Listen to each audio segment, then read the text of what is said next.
Warning, this show contains adult themes and language, including spoilers.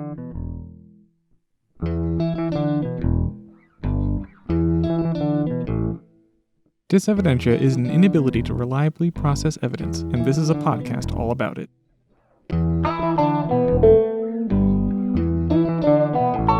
This episode was released June 9th, 2021, and we are discussing Dysevidentia because it is clear millions of Q supporters are suffering from it.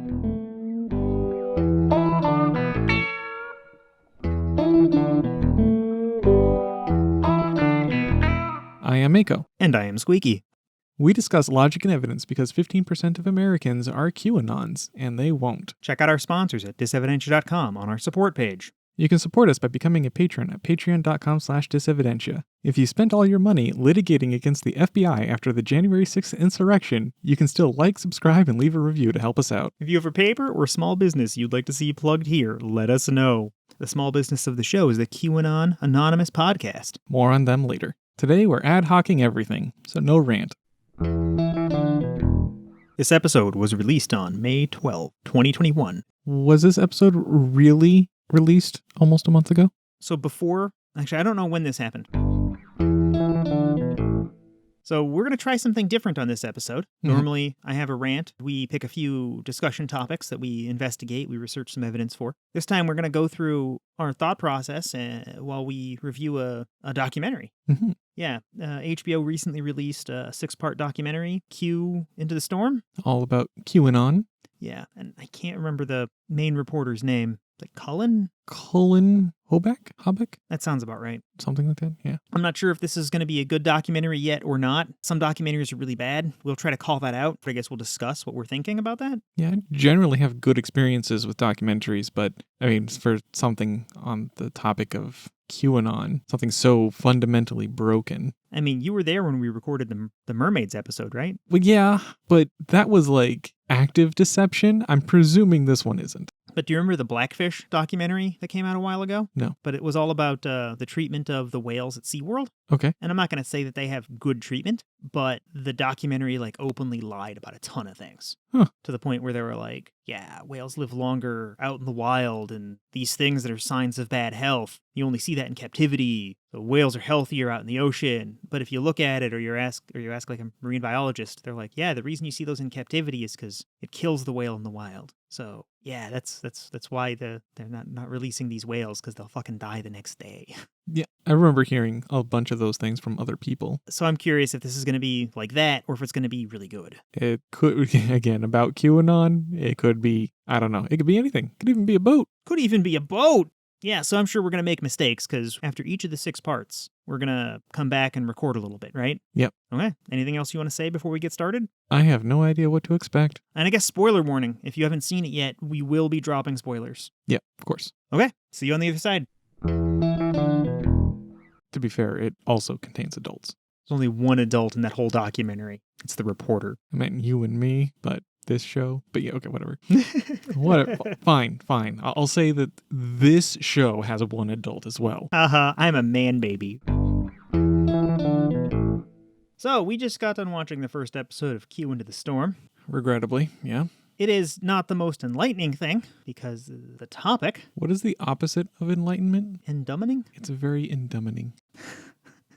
No, I actually think the documentary itself is quite enlightening, because I think a lot of people don't understand how many of our fellow Americans and fellow citizens from around the world, or how many of them will succumb to absolute nonsense. It doesn't really do a blow-by-blow breakdown of how people came into the QAnon phenomenon, though. It is kind of like covering the history of Q and most of the people that it talks to. Granted, not everybody. Overall, I would say it has a pretty balanced take on the different people that are commenting on the documentary. But there definitely seems to be a bit of a stronger emphasis on the Q followers themselves when it comes to getting commentary from individuals regarding the phenomenon itself. I'm hoping that this will transition to revealing more about who's running it.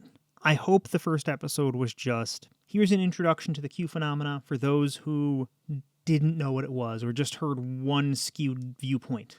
Like, Yeah. I hope it's a good starting point for people to understand. There was a little bit that they did cover about QAnon that I was not really expecting, and I thought was more intelligent than I expected. What kinds of things surprised you? Specifically, regarding a lot of the individual claims from QAnon himself, they didn't really substantiate any of it. There was just a glorious lack of evidence, and you commented on that while we were watching. Yeah. One thing that got me specifically was they kept going to the QTubers. Yeah. And none of the QTubers ever cited evidence. They all kept citing other QTubers in the Q drops. And the Q drops are evidence that somebody is out there posting and claiming to be Q, but they're not much beyond that. And the QTubers are just rehashing that and not adding evidence, not adding real verification. Yeah, they're all just making wild guesses, and they're latching on to the guesses they happen to get correct. And that one QTuber, God, I forgot her name already, but the blonde woman who was fired from her journalism job. I recall, yeah. Because they wouldn't cover the child sex trafficking, and there's no evidence of child sex trafficking presented. Like, if you have that evidence, why are you talking to your boss and not going to the police? Well, I mean, if you're a journalist, you should be doing both. Yeah. And we have seen journalists cover sex trafficking stories before. I mean, Epstein, the Catholic Church, with that guy out of Penn University, or Penn State University, Jerry Sandusky. I remember him, yeah. Yeah, pedophiles get caught, and caught by journalists. They just use evidence. Because, yeah, you have to in order to be able to back your claim. Of course, when you don't have some kind of established business or corporation that could take the fall if you mess up, it's a little bit easier to just throw wild accusations out there. One thing that I thought was interesting was that guy that ran the CBTS message board.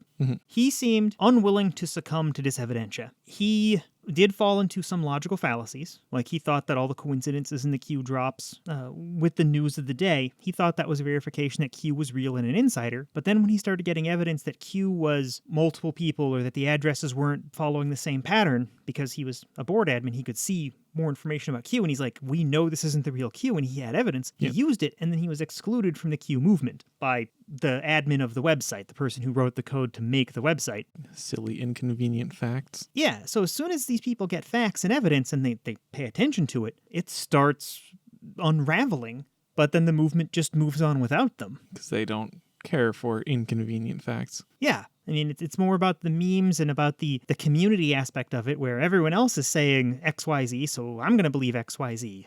Yeah. And they even comment at one point how boomers were participating on Patriot Soapbox. Yeah. And it's like, weren't boomers the generation that warned us younger folk to pay attention to what we saw on the internet and be careful and not just believe everything we hear? Turns out that's just a narrative to get people to agree with their own ideologies.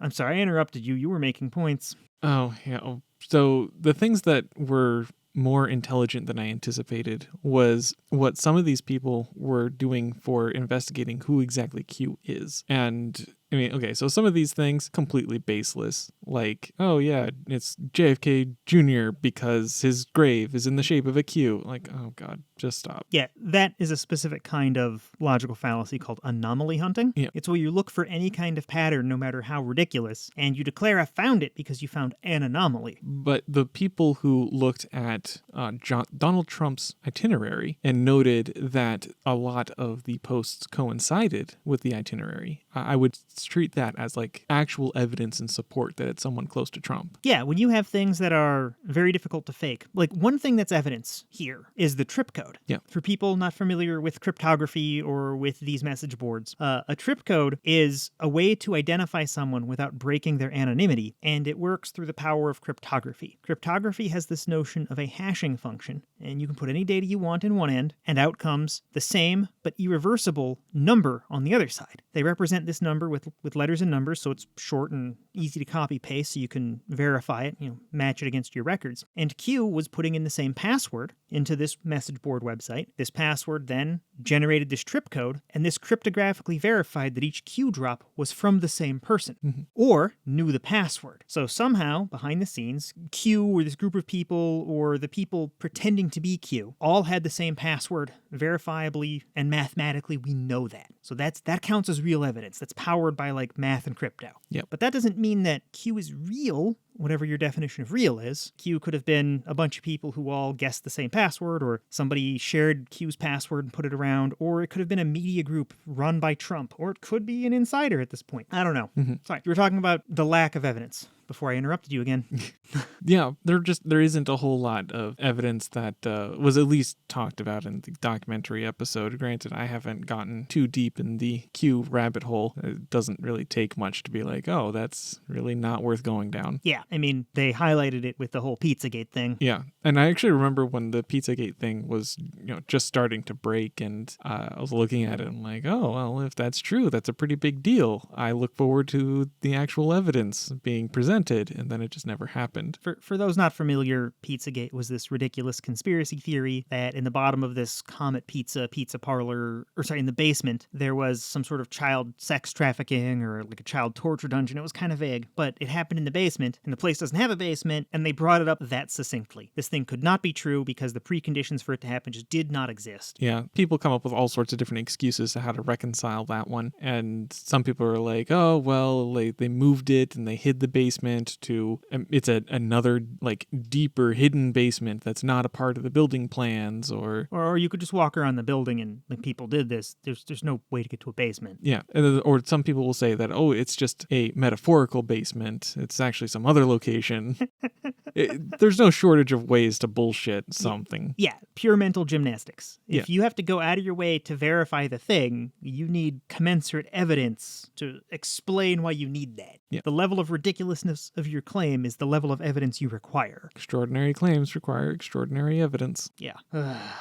Anyway, were there any people that were super notable to you? Any specific claims that stuck out? Well, just kind of the dichotomy within their own messages at some points. Like, QAnon followers are eagerly awaiting the declaration of martial law. And at the same time, often will denounce mask mandates because they think that that's fascist and infringement on freedom, but don't feel the same way about martial law. So I've been on this kick recently about the word socialism. Whenever a Democrat's in power, for the duration of my adult lifetime, whenever a Democrat has been in power, conservatives have always shouted socialism at anything the Democrats tried to do. Yeah. So recently I've been asking them to pin down and give me a definition of what they think socialism is, and I get different definitions from different conservatives. I've had the same experience with a number of conservatives, yes. This to me is confirmation of my idea that it's a loyalty test, and even last episode in the rant I said so much as I think conservatives are using this as a loyalty test to verify if you're on their side or not. If you agree the bad thing is socialism, or if enough people call the thing socialism, then it is bad. That's how it works. So when they call masks fascist, right, it's not that the mask itself is fascist, it's that mask bad, use bad word for it. Well, yeah, that, and I think fascist in particular was something that was primed in their vocabulary because of various... Antifa. I was going to try to build to that, but yes, Antifa. Oh, sorry.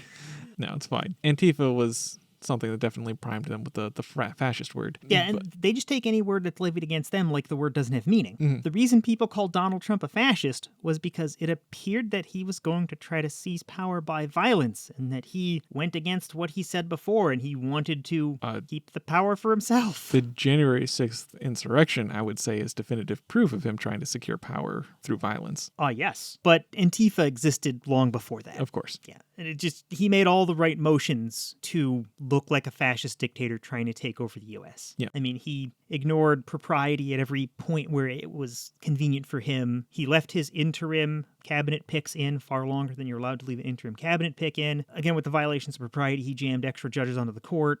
He did everything in his power to try to aggregate power under the Republican and conservative umbrella, and specifically under him. And whenever somebody talked out against him, even if it was true, he did his best to get them fired. He got a huge number of doctors at the CDC fired and outed when they went against his public talking points. Mm-hmm. It's just some of them had rules around them, so they couldn't fire them. So they even went so far as to discuss moving the CDC so they could fire everyone who didn't go. Luckily, you can't just fire any random government employee, because then every new political employment,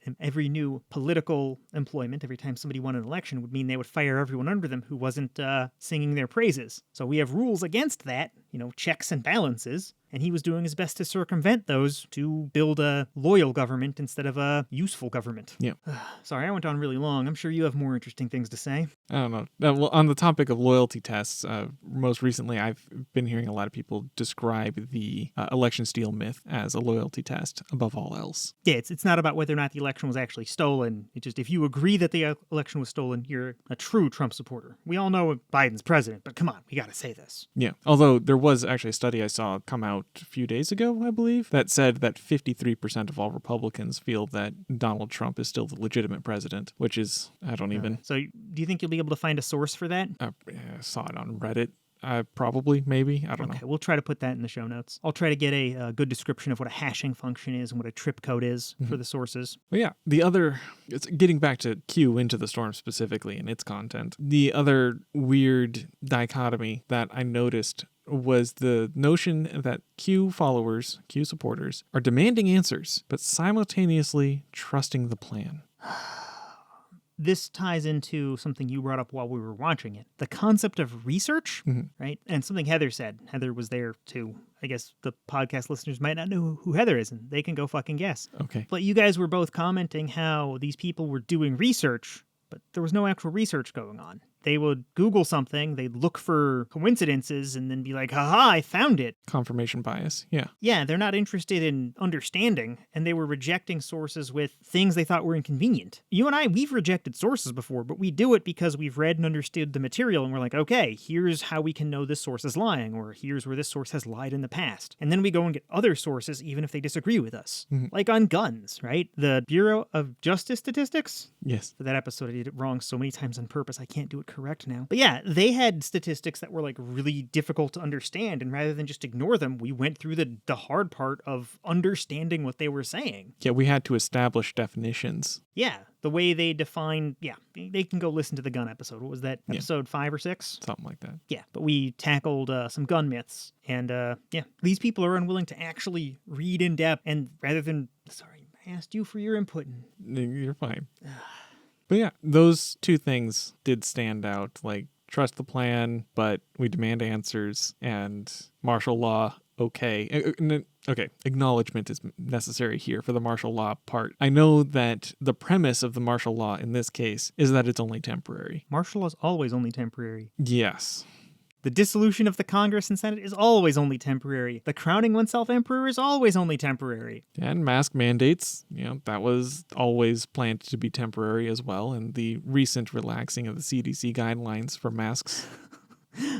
I was more pointing to historically. I know what you were... For the listener, what I meant was often when extra powers are given to the chief executive of any group, it's often used to turn it into a dictatorship or into a fascist government. Under the guise of being only temporary. Like literally Hitler did that. Yeah, but trying to get to the less dystopic direction for that point, like just drawing more parallels between mask mandates and the martial law, like the mask mandates were always planned to be temporary, and we're actually at the other end of that because of the relaxing of the CDC guidelines. Yep, I don't entirely agree with that. I see where the CDC is coming from with the science, and per the science, if you're vaccinated, you can't spread the virus, but I still like having the masks as a signal for who is an idiot and who isn't. Yeah, we can't, I don't feel like I can trust all of my neighbors with responsible mask management, so... One of our neighbors simply has never worn a mask even when we've asked him to. That doesn't help. But... You mean across the whole community, though? Yes. And so my personal take on it was to constantly monitor new case rates for our area. And when they got sufficiently low, then I'd feel confident in taking off my mask. But before then, I will not be taking off my mask. I will not be participating in this more relaxed culture towards coronavirus. Yeah. I know the vaccines are very effective, but I'm not sure that I want to take, the 1 in 20 chance and then risk bringing that to like my grandmother who might call me for help. Yeah, so I'm about every week checking the new cases that have been reported for our county and our state and keeping track of those numbers. And when they're really low, then I'll be like, okay, now it's time. How are they looking? Last time I looked, for our county, we had about 60 to 80 new cases for most of the days. That's not bad. I remember when it used to be a couple hundred. Yeah, for our population, it's actually kind of good. Yeah. But it's not where I want it. I want it to be less than 10 consistently for a whole week. And then I'll consider taking off my mask. Well, that's a good, nice, hard threshold. It's easy to have. I like it. Yeah. And again, this is us having watched the first episode of Q Into the Storm. More episodes, more commentary to follow. Oh, I have blathered on. I've got to cut out a lot of bullshit I've said because it's fucking stupid. Yeah, it could be. Okay, so we just got done watching episode 2 of Q Into the Storm. I had to take a pause, actually 2 of them, while watching it because it was just getting a bit too much for me all at once. Okay, so why don't we keep that break going just a little bit longer and focus on one thing we forgot to mention from last time. Yep. Code Monkey, or Ron Watkins, the administrator and coder behind 8chan, exclaimed how he was astounded at what Q could know, because he somehow knew how many people were using Q-chan when he himself didn't know. Q-chan? 8chan. He really is Q-chan, though. That's a fair description, but yeah. Yeah, but he should have known how many people were on the site, or no one should have known. Somehow, Q claimed to know. Yeah, and he just kind of, the way he phrased it, it seemed like he just accepted it as fact, and is like, how could people know? And well, like, you're an admin, you should know.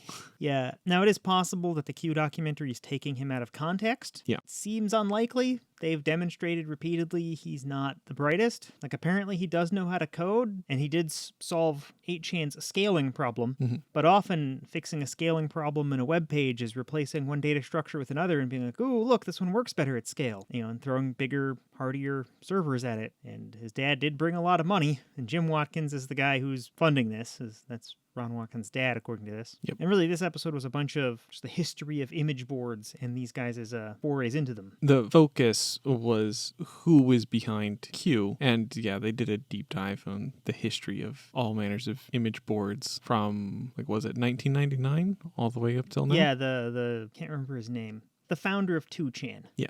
Apparently, there was business dealings between the founder of 2chan and Jim Watkins fucked him out of his business somehow. They even had major lawsuits over it, and Jim wound up owning everything, and that's how you know you're dealing with good people, when they fuck you out of your business. Yay! And at least what was shown in the documentary, the only thing he really had to say about it was that he stopped paying the bills or something like that.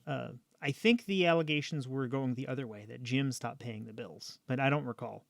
I really shouldn't be taking sides on this. I really don't know enough. Yeah, no, I'm just trying to recall what was said, but yeah, I could have sworn it was Jim making accusations that money was not being paid as it should. More of the history of image boards. Of the 3 main people they focused on, the only non-Watkins was Fred, and he bounced around, adminned a few different boards, and then wrote the initial code to make 8chan work, which was then sold to Jim. And I guess there were some issues there too. Not a ton. It seemed mostly amicable. Well, Jim made clear that he thought it was amicable. Fred seemed pretty upset, but wasn't complaining too much because he had some money out of it, is what it looked like to me. Well, the talking about 8chan, how that topic was going to go over with Jim, he seemed hesitant about. But his position as simply being a admin, he seemed to actively want that and appreciate not having to be responsible for everything under the sun regarding it. But when he walked away from 8chan entirely, like even stepped down as an admin, I don't remember Fred saying much in the documentary about how he felt about dealing with Jim after that point. But I do remember Jim explicitly saying, like, oh, maybe he'll come back. It'll be better if he does come back. Clearly operating in some delusion. I don't think that guy's operating in delusion. I think Jim knows what he's saying. So I've met those types of business people who talk in vagaries and are always super optimistic and then backstab you. So maybe I'm pigeonholing Jim into that category. So when I worked at CoSentry, a lot of the people who ran the place were like that. And when I worked at Doc Center, a lot of the people who ran the place were like that. And a lot of my early career. It really gave me a tainted lens to look at the rest of business through.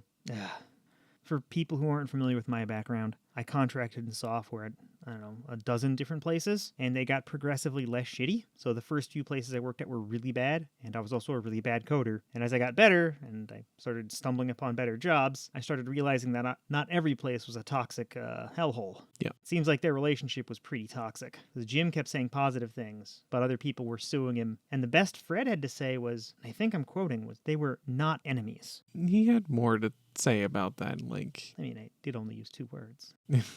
Yeah, okay. I don't know. And I'm even looking at the post-mortem they mentioned that Fred posted, and he doesn't have anything negative to say there, so I've got to be pigeonholing him. I don't know. He definitely, from other things that he commented on, like his stance on American politics, especially after saying, I'm not political, let's gun down all the politicians. Like, Okay, that's a political statement. Yeah, but a lot of people who honestly feel they're not political make vague claims like that because they don't have enough political knowledge to express things in a nuanced way. Of course. Now, I don't think I believe that from Jim, but So on the discussion of politics and like whether or not somebody is political, it has been my experience if you have something aggressive to say, you just are political. You started out saying that you're not political because you have a history of being shunned for those beliefs. That has been my experience. I've had slightly different experience, but I can't invalidate yours. That definitely is a category of things I've seen. Now, there is definitely a kind of person that matches that, and it's often the same types of business people I've been pigeonholing Jim into. Jim did go out of his way to make lots of racist remarks and get very upset about gender neutraling. First time I've heard that as a verb, and it's like, well, why do you have to get mad over it? And then he did call back to, oh god, that racist guy from the 50s. Yeah, I don't remember his name. Was it from the Honeymooners or whatever the show was? Yeah, the terrible show. That was terrible. There wasn't a whole lot really directly about Q. They did touch on some more of the Q-tubers. A little bit. Yeah. Like the difficulty of navigating 8chan, how it's not for the faint of heart. Yeah, let me check. I have some notes. Sorry, go ahead. So they have the other aggregating websites. What was it? qmap.pub. That's the one, qmap.pub. Apparently a lot of these QTubers go through that. They never actually set foot in 8chan. In journalism, there's been a lot of talk about this problem of lots of content aggregators. And you and I, Mako, we largely fall in the category of content aggregators. We're not out there in the field gathering information. Yeah, our entire podcast is aggregation of information. Yeah, we just look at it critically because a lot of people don't, or real journalists are unwilling to provide their own analysis. Mm-hmm. And that's not even all real journalists, but that's all we do is we do analysis. These QTubers largely do the same thing, but they also never go to the source. That's really hard to analyze something that you've never seen. Yeah. Even there was a record of a conversation between two of the QTubers, between Dustin Nemos and Craig James, I think. Two of the QTubers were just chatting and they were talking about, well, isn't there a basement somewhere in some of these restaurants here in DC where you can get into? And they're like, yeah, I think I heard something about that. Yeah, I think I heard something about that. But all my info comes from the Comet Pizza place. And then they're like, oh, yeah, I guess that's what I've heard too. So do you think there's anything to it? Guys, you just debunked it. I saw you debunk it to each other. Why are you asking for validation? You just verified you had no real information. Ugh, it's so painful. What was the Boondocks quote? Absence of evidence is not evidence of absence? I don't know that that's from the Boondocks, but people say that a lot. That's where I first heard it. Oh, yeah, it's because the Boondocks randomly had a lot of intelligent things to say. Yeah, it's a good show. I should go back and rewatch it. But that, I think, is kind of their mentality. Like, they realize that maybe they don't even realize that it's kind of circular at that point, but they're like, oh, well, we all heard about this. It had to have come from somewhere. So we don't know where it originated. That's terrible. If you don't know where it originated, you don't have evidence. Yeah, and that's the part they're not understanding. They're taking it on faith, I guess, for some people, that it's out there. So I already got this source for discussion when I mentioned anomaly hunting in the first segment for the first episode. This doctor that writes for the podcast The Skeptic's Guide to the Universe, he talked about the logical fallacy of anomaly hunting, and he framed it really intelligently. He said that a good researcher with a theory will say the theory predicts a certain thing. They'll go to the data and find the certain thing and confirm it, or not find the thing and either disconfirm or act neutrally on that theory. A bad researcher with a theory might say, my theory says that there will be anomalies in the data. They will go to the data, find anomalies, and not realize that there's any number of reasons for anomalies in the data, and then presume their theory is correct. Mm-hmm. They're not actually connecting their theory to the data. They're just declaring, I predict anomalies. Then they see anomalies that are totally unrelated. That's exactly what all of this Q stuff is. Yep. Q is predicting there will be anomalies. Then they see anything that's anomalous, and they think it supports Q. It also doesn't help that a core tenet of this Q stuff is coincidences. He keeps saying there are no coincidences.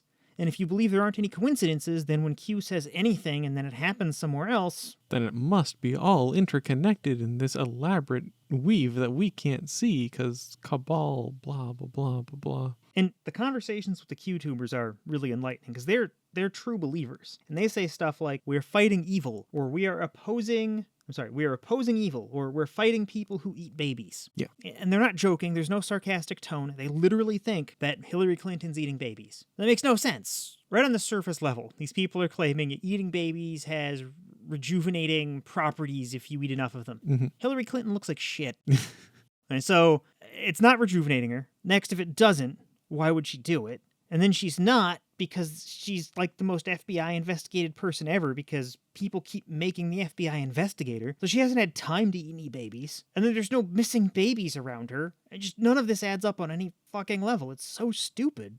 Yeah. People could keep making arbitrary excuses for each one of those individual things, but each of those excuses raises more questions, and it very, very quickly just gets to the point where that the simple answer here is that Q is wrong. Yeah. Flipping back to the image boards, Mm-hmm. I recently heard an episode of Radiolab where they talked about the beginnings of our modern notion of free speech. Okay. And I've verified this. I've read a few other sources. I'll try to find that episode of Radiolab, and I will link to mst.edu, where they discuss how the First Amendment was interpreted in 1919 to mean what it means today. The founders, the framers of the Constitution, just wanted to make sure that the press wouldn't become an arm of the government. So they wanted to ensure a free press where you wouldn't have to pay to run a press beyond, buying your own equipment. Mm-hmm. That's what free press used to mean. But it's been expanded, and I think mostly for good. It's been mostly expanded. But in 1919, there was a specific court case.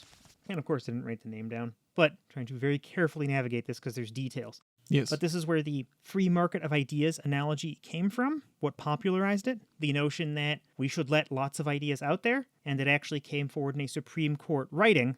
And I'll link to an article with the details because clearly I can't remember them. But I do believe he ruled against these people but wrote in favor of their free speech in his findings.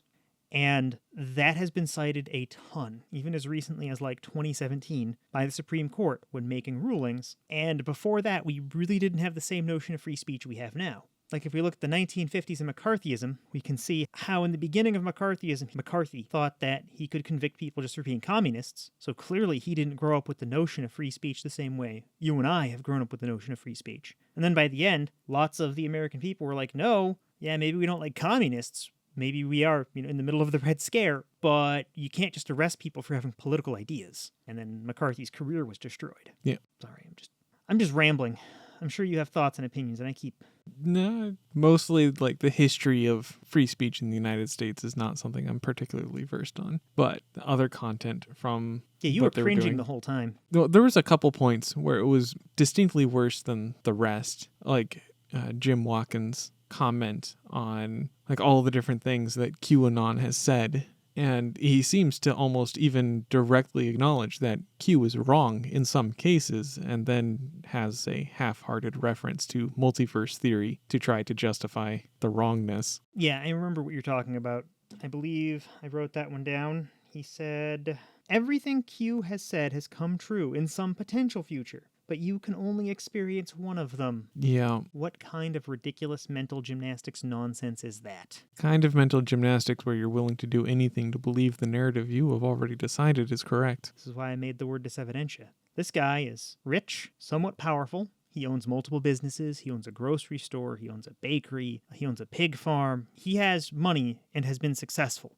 Mm-hmm. And it is immediately intuitive to want to find a way for him not to be this unintelligent as to believe in Q. But I have no evidence, right? He could be faking. Everything he said about Q, he could have been faking. He asked for the URL to the board. He said he didn't know it. He said he didn't know how popular the board was. Could have been faking all of that, right? Or we could just take him not being very intelligent at face value and just accept the fact that sometimes people who are kind of dumb wind up acquiring lots of wealth and power despite that. Not everybody can be intelligent at everything. Intelligence can and has been compartmentalized. He's chosen to get into the internet business and has been for 21 years. If he has people with enough experience in it. The only thing he really specifically said about his interest in 8chan is the preservation of free speech. That lines up with a lot of other ideologies that he seems to be in line with. Yeah, and it's always interesting that when these people say free speech, they never seem to care about free speech of people unlike themselves. Mm-hmm. He kept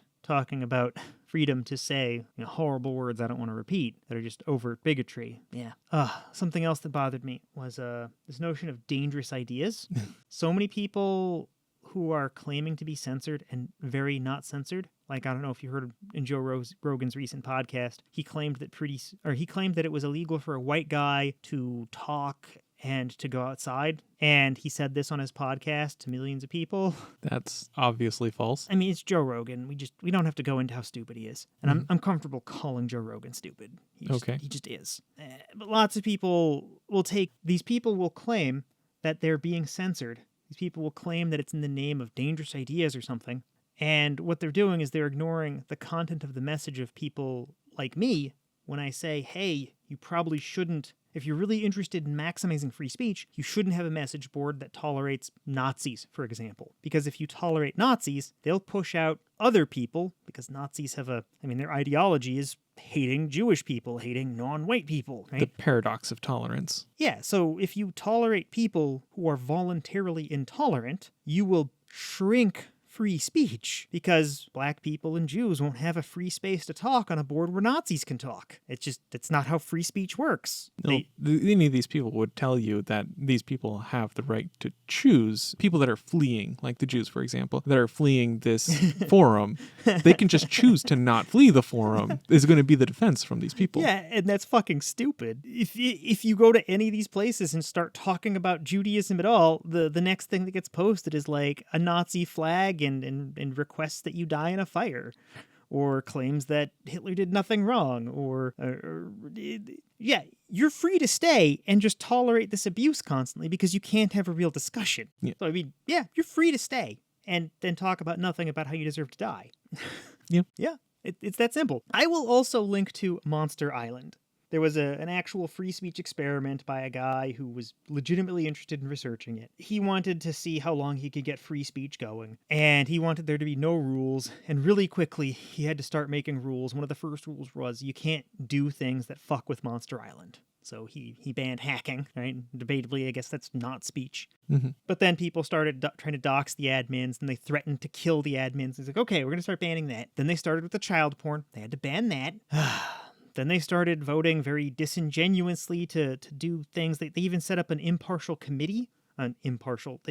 They appointed people on the left and on the right, and presumably neutral parties, to mediate arguments that people on this website had. And then when people were kicked out for, issuing borderline death threats, like, because death threats were against the rule, but hinting that, oh, I'm going to show up at your house and you're going to die, that's not against the rules because that's not a threat. I didn't say I'm the one who's going to kill you. Then when that impartial committee started ruling those as death threats and banning those people started shouting about how bad the committee was. So they had to write rules against complaining about the committee, and it turned into a shit show because they just ignored the lessons we've learned about the paradox of tolerance. It's not hard. The ideas aren't too dangerous. They just inhibit free speech. A little bit. What? Nazism inhibits free speech more than adhering to the paradox of tolerance, for example. Yeah. It's just any form of voluntary intolerance. There I went on another ramble. That's okay. Yeah, I slightly misunderstood what you said there for a moment. But yeah, we're good. No, I got you. I know what you meant. You thought I was saying the paradox of intolerance inhibits free speech, and I guess... For the better, slightly, it does, yeah. Yeah. I mean, if there were some way to get unfettered free speech, we could take that instead. Mm-hmm. But there's no way to get there that we have discovered as humans. As soon as you say, there's no limits on speech here, the next thing you get is child porn and gas the Jews. Yep. People are terrible. We are. Collectively, we fucking are. And I apologize for just opening up and saying a lot of quotes that are anti-Semitic or racist or other terrible shit. I'm just trying to express what these other people are saying. I don't want any of that shit to happen. I don't want any group of people to be harmed based on the circumstances of their birth. Mm-hmm. And I wish we could discuss it like adults. We've just proven we can't. Yeah. What are your opinions on the marketplace of ideas? Marketplace of ideas. So I'm pretty sure I understand what you mean by that. And I have to clarify that term is something I've only ever heard you say. What? Yeah. I am deeply surprised you've only ever heard me say it. I heard it probably every other year in school from my teachers. Oh yeah, that was not something I was ever taught to me in primary school or oh goodness public school. I have to remember that not everyone has the same experience, even if we're both intelligent, well-read people. Mm-hmm. We could just be well-read on different things. Yeah. So just the free exchange of ideas, I presume, is what you mean by marketplace, and how much people choose to indulge ideas and then circulate those ideas determines the value of an idea. And that's kind of where you're getting at with marketplace. Thinking of laissez-faire capitalism. And that is not an economic system that works because, I mean, some amount of regulation is required. Otherwise, certain companies just become monopolies and they use their power to crush other things. And they just, when they control so much, then it stops being a competition. It stops being a test of who is best. One person already won, and they are now writing the rules. And I don't know, maybe that's something that applies here when you have one ideology that just spreads so aggressively like wildfire. This is why I ask you for your input on things. I never would have gone there. Yeah, Trumpism is a bad idea, but it's, for example, taken over Twitter before Trump was banned. And if you start talking against Trump, you get shouted down by a bunch of flamers, even if you brought up if you bring up hard facts proven with like cryptographic checksums and photo evidence. They're like, nuh-uh, die in a fire, MAGA, grr.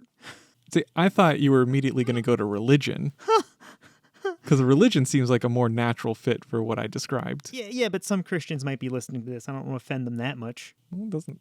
Okay. Bah, fuck it. That's why I say religion. We're not don't have to pick on Christians specifically. Oh. All right, fine. Let's pick on Christians specifically. I was giving him puppy dog eyes. Okay.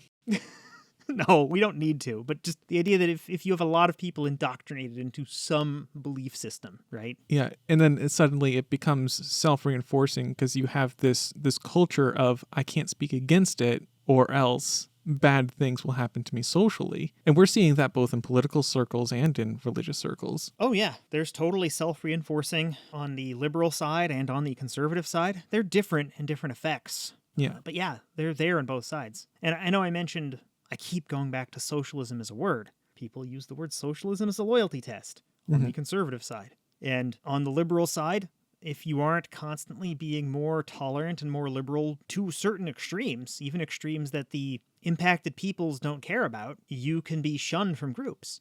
Like the word Latino, Latina, right? A lot of more academic people wanted to replace that with Latinx, even though it doesn't flow and isn't a thing that Latinos or Latinas say, but that's sort of a virtue signal over there. But it's also kind of a good thing because no one gets offended with Latinx, or if they do, they're not saying it. I don't know. It seems a little awkward to me, but I don't see how it could be offensive. Yeah, and it's not even like that's one big thing. There's a lot of little ones like that on the liberal side. Like, I've seen people get mad at me because I left the Q off LBGT, right? Mm-hmm. So I've just been putting the plus there now, wherever I'm saying it, just, LBG plus, LBGTQ plus, LB, whatever. I pick a bunch of letters and put a plus, and I'm like, look, I'm not trying to exclude everyone. I just, don't know what everyone thinks the best practice is here. I actually looked that up once because I had a disagreement with a friend over whether or not an A is appropriate at the end. And, for asexual? Allies. Or actually, no, sorry. Allies and asexual based on which source or group you're looking at. Yeah. There actually isn't even a consensus here. Yeah, so it's this little thing is another loyalty test, or some might call it a virtue signal, though I don't like the term virtue signal because it's so loaded now. It doesn't mean what it meant when researchers first said it. Yeah, it's difficult. Yeah. Or it is used to see if you're on the same side. And the right seems to have a bunch of big ones, like do you believe Trump's big lie or not? That's rapidly becoming one. Yep. And the left has a bunch of little ones, and the left actually won't kick you out for not believing it, but then as soon as you do or believing's not the right word, for not using, not accepting, right? Because I don't think you can be very liberal and then not believe in equal rights. That doesn't seem to fit. But if you start doing things that would be like mean or hostile based on the circumstances of someone's birth, like you start using racial slurs, you start getting excluded from liberal things. So to try to expand a little bit more on the thought of ideologies quashing other thoughts, and like it's easy for you and I to look at something like religion and point at it, be like, okay, that's something that is stifling other ideas, and that's a problem. But then I know that somebody out there is going to be like, well, okay, things like cancel culture from the liberals is quashing ideas as well. So, like, what's the difference? How do you differentiate them? And okay, I can't tell you exactly everything that differentiates it because that would require a full-blown thesis, and I don't have the time to do that. But sorry, yeah. the one simple thing you can start with is the very thing that we keep hammering at on this podcast: evidence. Yeah. If there's a reason a thing is being canceled, go back and ask what that reason is. And if the reason is, they ate babies, where's the picture of them eating babies? What? Pictures? Versus they exploit migrant workers, and then pictures of migrant workers in a field, right? It's much easier to cancel somebody when you have evidence that they're doing a bad thing. Yeah. Any idea is more valuable when you have evidence for the idea. There's so many possibilities in my brain. They're like, no, let's try this one. No, let's try this one. No, pick one. Just remember that all the possibilities are right, but you only get to experience one. Fuck off.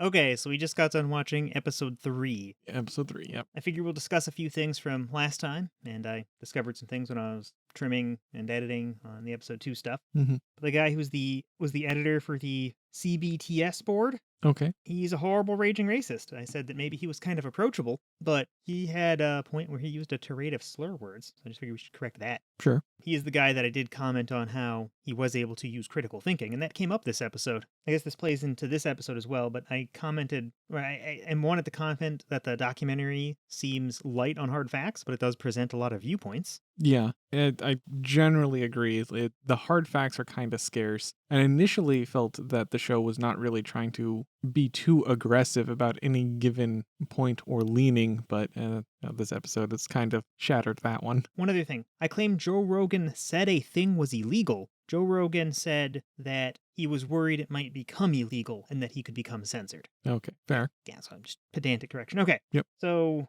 do you want to dig deeper into any of these things? No. Well, what thoughts do you have? About the episode or? Yeah, about the episode. Because I just spent a lot of time talking, and you should talk more. Want to make sure you said all the things you want to say. So the episode, like I was mentioning a moment ago, it definitely is putting forth, like going deeper into trying to ascertain who Q is. And this episode was putting a lot of information out there that was very obviously steering the conversation towards the person behind Q now, anyway, is Ron Watkins. Yeah. He didn't create it by any means that we can readily tell, but that he did co-opt the account at some point and is currently the person behind Q. I believe in the first segment, which is from a recording standpoint, it was 3 days ago, I mentioned hash functions and trip codes, and they touched on that again this episode. Yep. And Ron is perfectly positioned as the site system administrator to have captured all the passwords before they got turned into trip codes. So anybody on the site, he could have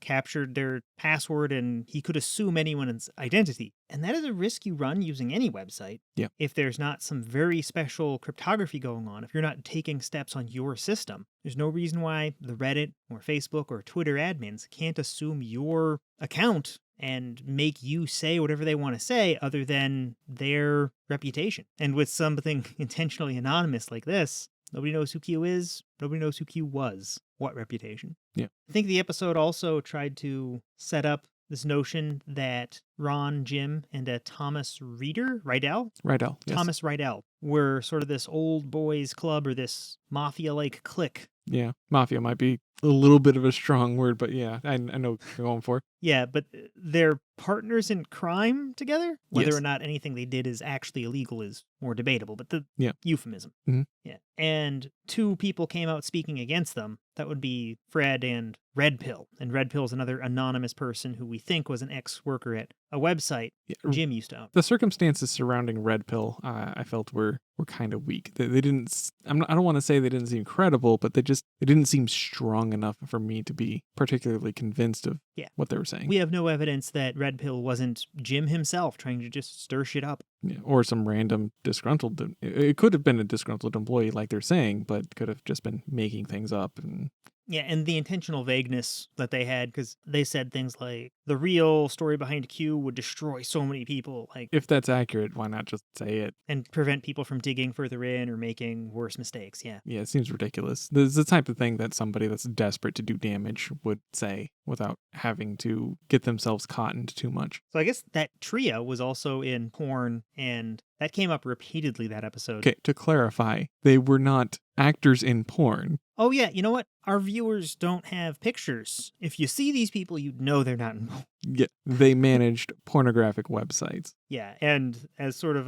the cameramen or filmmakers made it seem sort of like a hazing ritual that you had to go to this soap-themed, Soapland. yeah, it's a word, a soap-themed brothel is what Soapland seemed like to me. That seems like a fair description. All that together makes Ron seem like grade A incel material to me.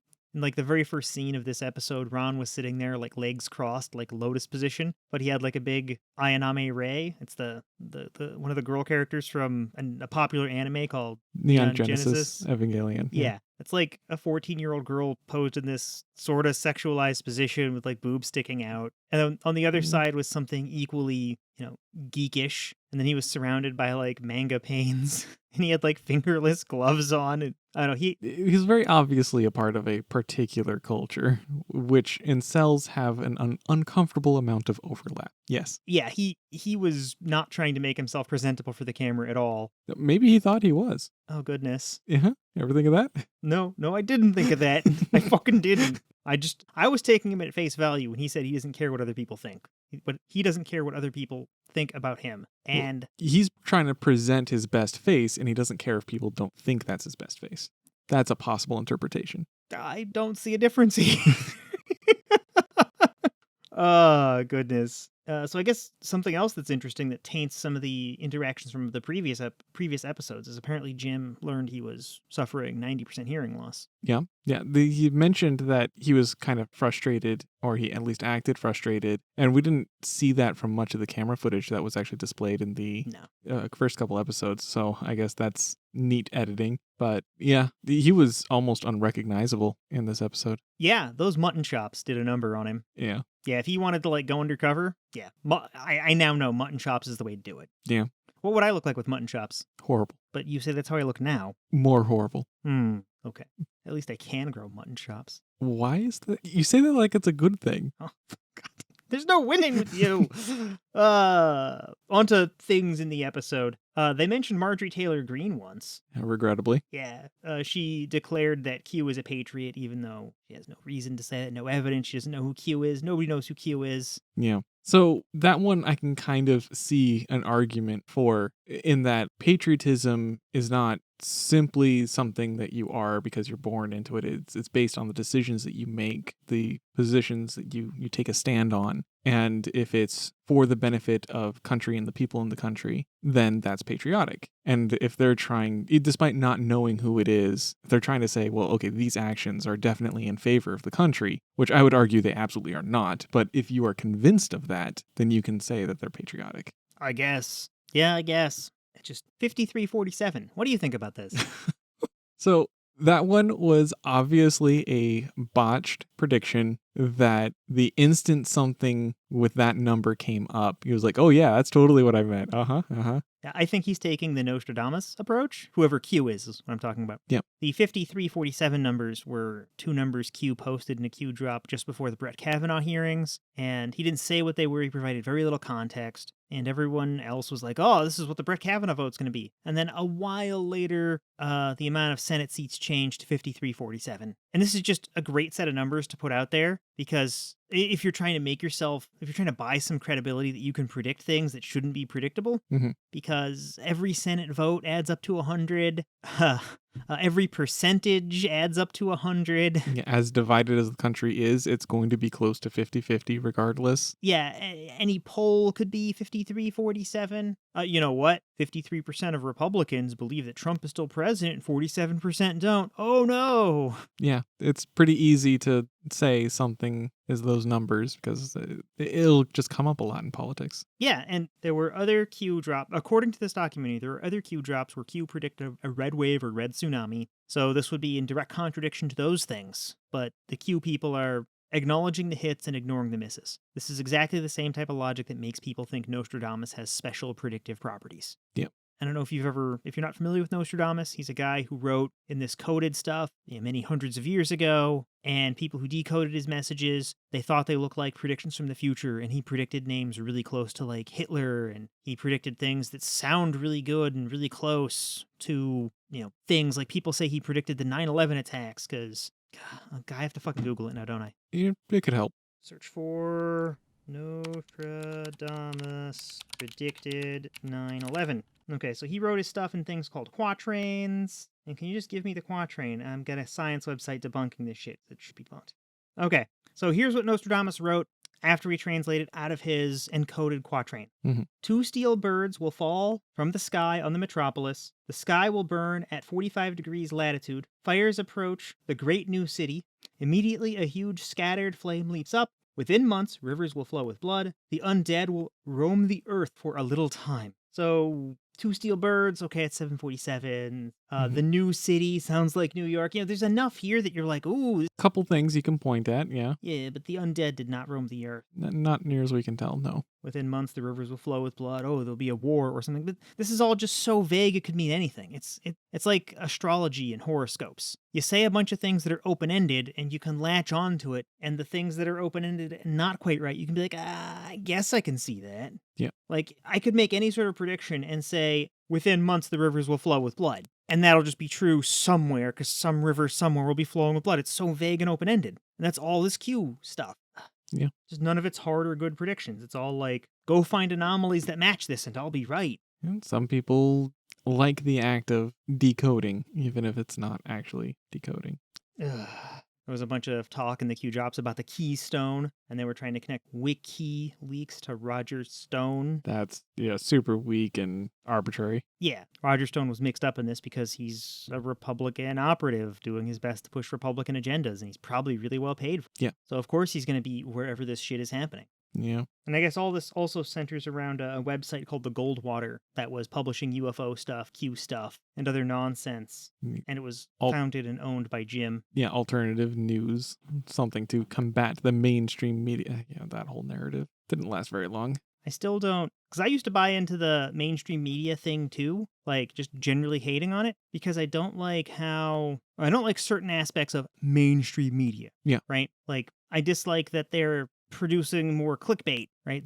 They're clickbait and fear. They have a vested interest in. Yeah, exactly. But most of these mainstream news outlets aren't lying, right? Yeah, they'll spin things a little bit to try to, they'll say things that are technically true, but on the outskirts of what's true, to try to generate some sort of emotional response to get people to click the link or watch a little longer. Yeah. But when they say that, so many people were killed, that's the correct amount. And if not, they usually issue corrections. Pretty quickly, usually. Yeah. Reuters, AP News, people getting news from them. Actually, Reuters and AP News don't suffer from that because they're the news wires. They collect a lot of stories and share them with the other news outlets. Yeah. But then when CNN or MSNBC or one of the local outlets, like a local Fox station or a local ABC station, picks it up, they might spin it a little bit. So it turns from 3 dead in shooting to how many died in this shooting? We're still finding out. And you can technically say that because the investigation's ongoing and they may not have released all the information. So, but usually pretty quick how many people are dead. Yeah. It's not like people die 2 months later from getting shot. No. Yeah. But yeah, it's just an example of how information can be slightly twisted and not technically lying. But then you get sites that are slightly less reputable, like Fox News. Yeah. Fox does not issue retractions. Mm-hmm. Well, sometimes they do, but they don't tend to issue retractions for their mainstream shows. And if they ever have to, because they used to issue retractions for Bill O'Reilly, they'd issue them early in the morning. So they go out of their way to make sure that the people that get the retractions don't also get that news unless they watch all of it. Mm-hmm. Fox also has been caught a couple times photoshopping things and then not saying they photoshopped it. So they've been caught like adding plumes of smoke to devastation in various cities in the Middle East to make that shit look worse. But by and large, Fox still mostly tells the truth. And then you get to places that really make shit up. The one thing talking a little bit more about Fox, right-wing news in general, So, I mean, this is going to be something that Fox is guilty of quite a bit. Tends to, if you look at what they're saying in isolation, it is technically true, but it's often missing important context. So it Which, might be true, but it might run counter to the body of evidence. yeah, because they're trying to steer conclusion to something that's favorable to them, so they'll leave out one tidbit of information about the story that steers people's perceptions in that direction. I suppose, yeah. I don't know. I've avoided Fox News completely since the Tucker Carlson news case, Mhm. where in court they used as a defense people don't take us seriously. Yeah. Now, if somebody tries to use Fox News as a source, I'm like, give me a source that didn't in court say that they shouldn't be trusted. If you have a news personality on your news site that you will in court say isn't expected to provide reliable information, then I don't need information from your news outlet at all. Get rid of that person and start taking your job seriously as a news outlet. But before that, I actually looked at the Fox decision desk for the election, right? Mhm. They invested a ton of resources into getting that right, and they actually called a number of states really, really early. And what they were trying to do was trying to get back some support from more liberal people by being rigorous and sticking to the numbers. And this pissed off a bunch of Trump supporters because they're like, oh, they called Arizona for blue. But what Fox had done was Fox had issued a bunch of polls and paid for it on their own dime, and they'd gotten really good information like the week before the election. Fox could have predicted how the election turned out pretty close to accurately before any ballots were cast, because they just had their finger on the pulse of how people were going to vote. And they called Arizona to be blue, and it pissed a lot of people off. Yep. And then they got to go and throw away credibility. Ugh. Yeah. And then, where they settled with Trump's election, a lot of people just trying to claim Fox News is compromised. It doesn't fit their narrative. It's compromised. I will use evidence to declare that they're compromised. Yep. One other thing that this is less evidence-based, but just more how people change their mind and don't always own up and say that. In the documentary, Ron Watkins, so Code Monkey, he said that he supported the Christchurch mosque shooter, his right to have his manifesto on the site, and he wouldn't take it down, and he refused to take it down because it was his right, and he's just on the wrong side of the paradox of tolerance there. And he tried to make the claim that the manifesto would become stronger by taking it down. Yeah. There are arguments to be made for the Streisand effect. Mm-hmm. Do you want to explain the Streisand effect for anyone who doesn't know what it is? Streisand effect is basically when you have something that somebody is concerned about existing or being presented, then they take it away. The act of taking it away makes it more lucrative to just consume as content. So, and if you didn't take it away at all, then just a few people would have been interested. But because you're taking it away, it goes viral. Yeah, and this is named after a paparazzi shot of Barbara Streisand in her backyard? Yep. She was topless, and then she put out a ton of requests and sued these people to get the thing taken down. There was like maybe a dozen people that cared about that picture, but as soon as she aggressively took it down, it went viral and suddenly became thousands. Yep, so we named an effect after her. Yep. So he was arguing for this, but the Streisand effect only works if people think there's a right for that information to be out there, or if people are fundamentally interested in seeing this, or if the overwhelming amount of people support this, right? Mm-hmm. And also, the Streisand effect is for when you're trying to totally ban or totally bar things. You can do responsible things with terrorist manifestos, right? Like store them in an archive that doesn't have comments. That's a good start, yeah. Yeah, and maybe promise to post it, but, a year after the event happened, right? A nice little delay like that could stop copycats, because the emotional fervor will be gone, but it'll be present and available for historians to do whatever they're going to do. Or restrict access to people with an immediate societal interest, like to news outlets, or military personnel, or police, or at least people who are willing to fill out a form and say that they need it, so you can track who's got it. But putting it up on an image board where you then have copycats go out and do it, because in this documentary noticed the Poway shooting, California, another mosque shooter, Ron totally changed his tune and pulled that down. He said 9 minutes. Yep. 9 minutes. He pulled this one down because now actual lives are on the line, and he realized that if you support hate speech, you support people organizing on their own. And let's not say what Ron was or wasn't thinking too aggressively here. Sorry, you're right. I don't know what he was thinking, but he very obviously changed his stance. Yeah, sorry. I didn't mean to imply he was thinking that. I meant to just describe the paradox of tolerance again. Mm-hmm. Yeah. You're right. I don't know what Ron was thinking. So Ron flipped enough to at least cut this second manifesto off the site. Yeah. And the paradox of tolerance just tells us that if you give people a place to be intolerant and to foment hate speech, eventually, if they're not checked, they'll escalate to violence because that's what people do. People act. If people honestly believe that, in this example, that Muslims don't belong in this country, they'll take guns to where the Muslims are and try to get them out of the country. And yeah, and Ron then acted and got rid of the Second Manifesto. Yeah. He might have been under existential threat. Or other pressures. Yeah, I mean, like, there could have been threats to say, hey, if 8chan doesn't delete this, we're going to block you from this country. And I mean, New Zealand blocked him per the documentary. Mm-hmm. He very well could have been under threat from half a dozen Middle Eastern countries. Just say, yeah, we won't let any of our people in if you don't remove this stuff. And that could have been, half his user base or something. I don't know. Yeah, it could be. But I guess thinking about the episode in its entirety, at its conclusion, they're trying to put forth the idea that Ron Watkins is the current Q. And to that end, I think they've made a pretty good case. I wouldn't say it's like, oh, okay, we're done, case closed, pack it in, we now know. But they do make a really strong case for it happening. The one thing that I was wondering, and I did bring this up while we were watching the episode, was like, I'm not super familiar with all the Q drops, but apparently a bunch of the Q drops have some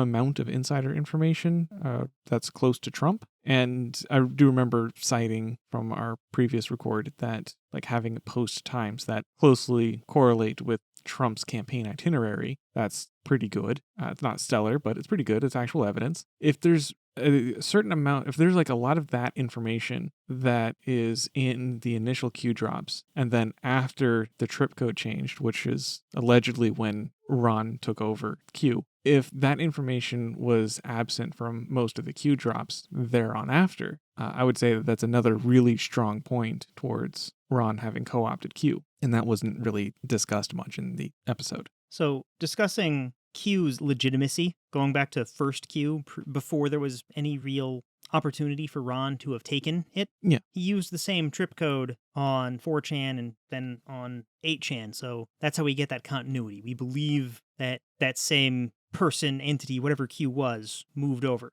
We now know the password was Matlock. Yeah, that's absolute shit for a password. Yeah. A single word. Okay, there was one uppercase, 7 lowercase, MATLOCK.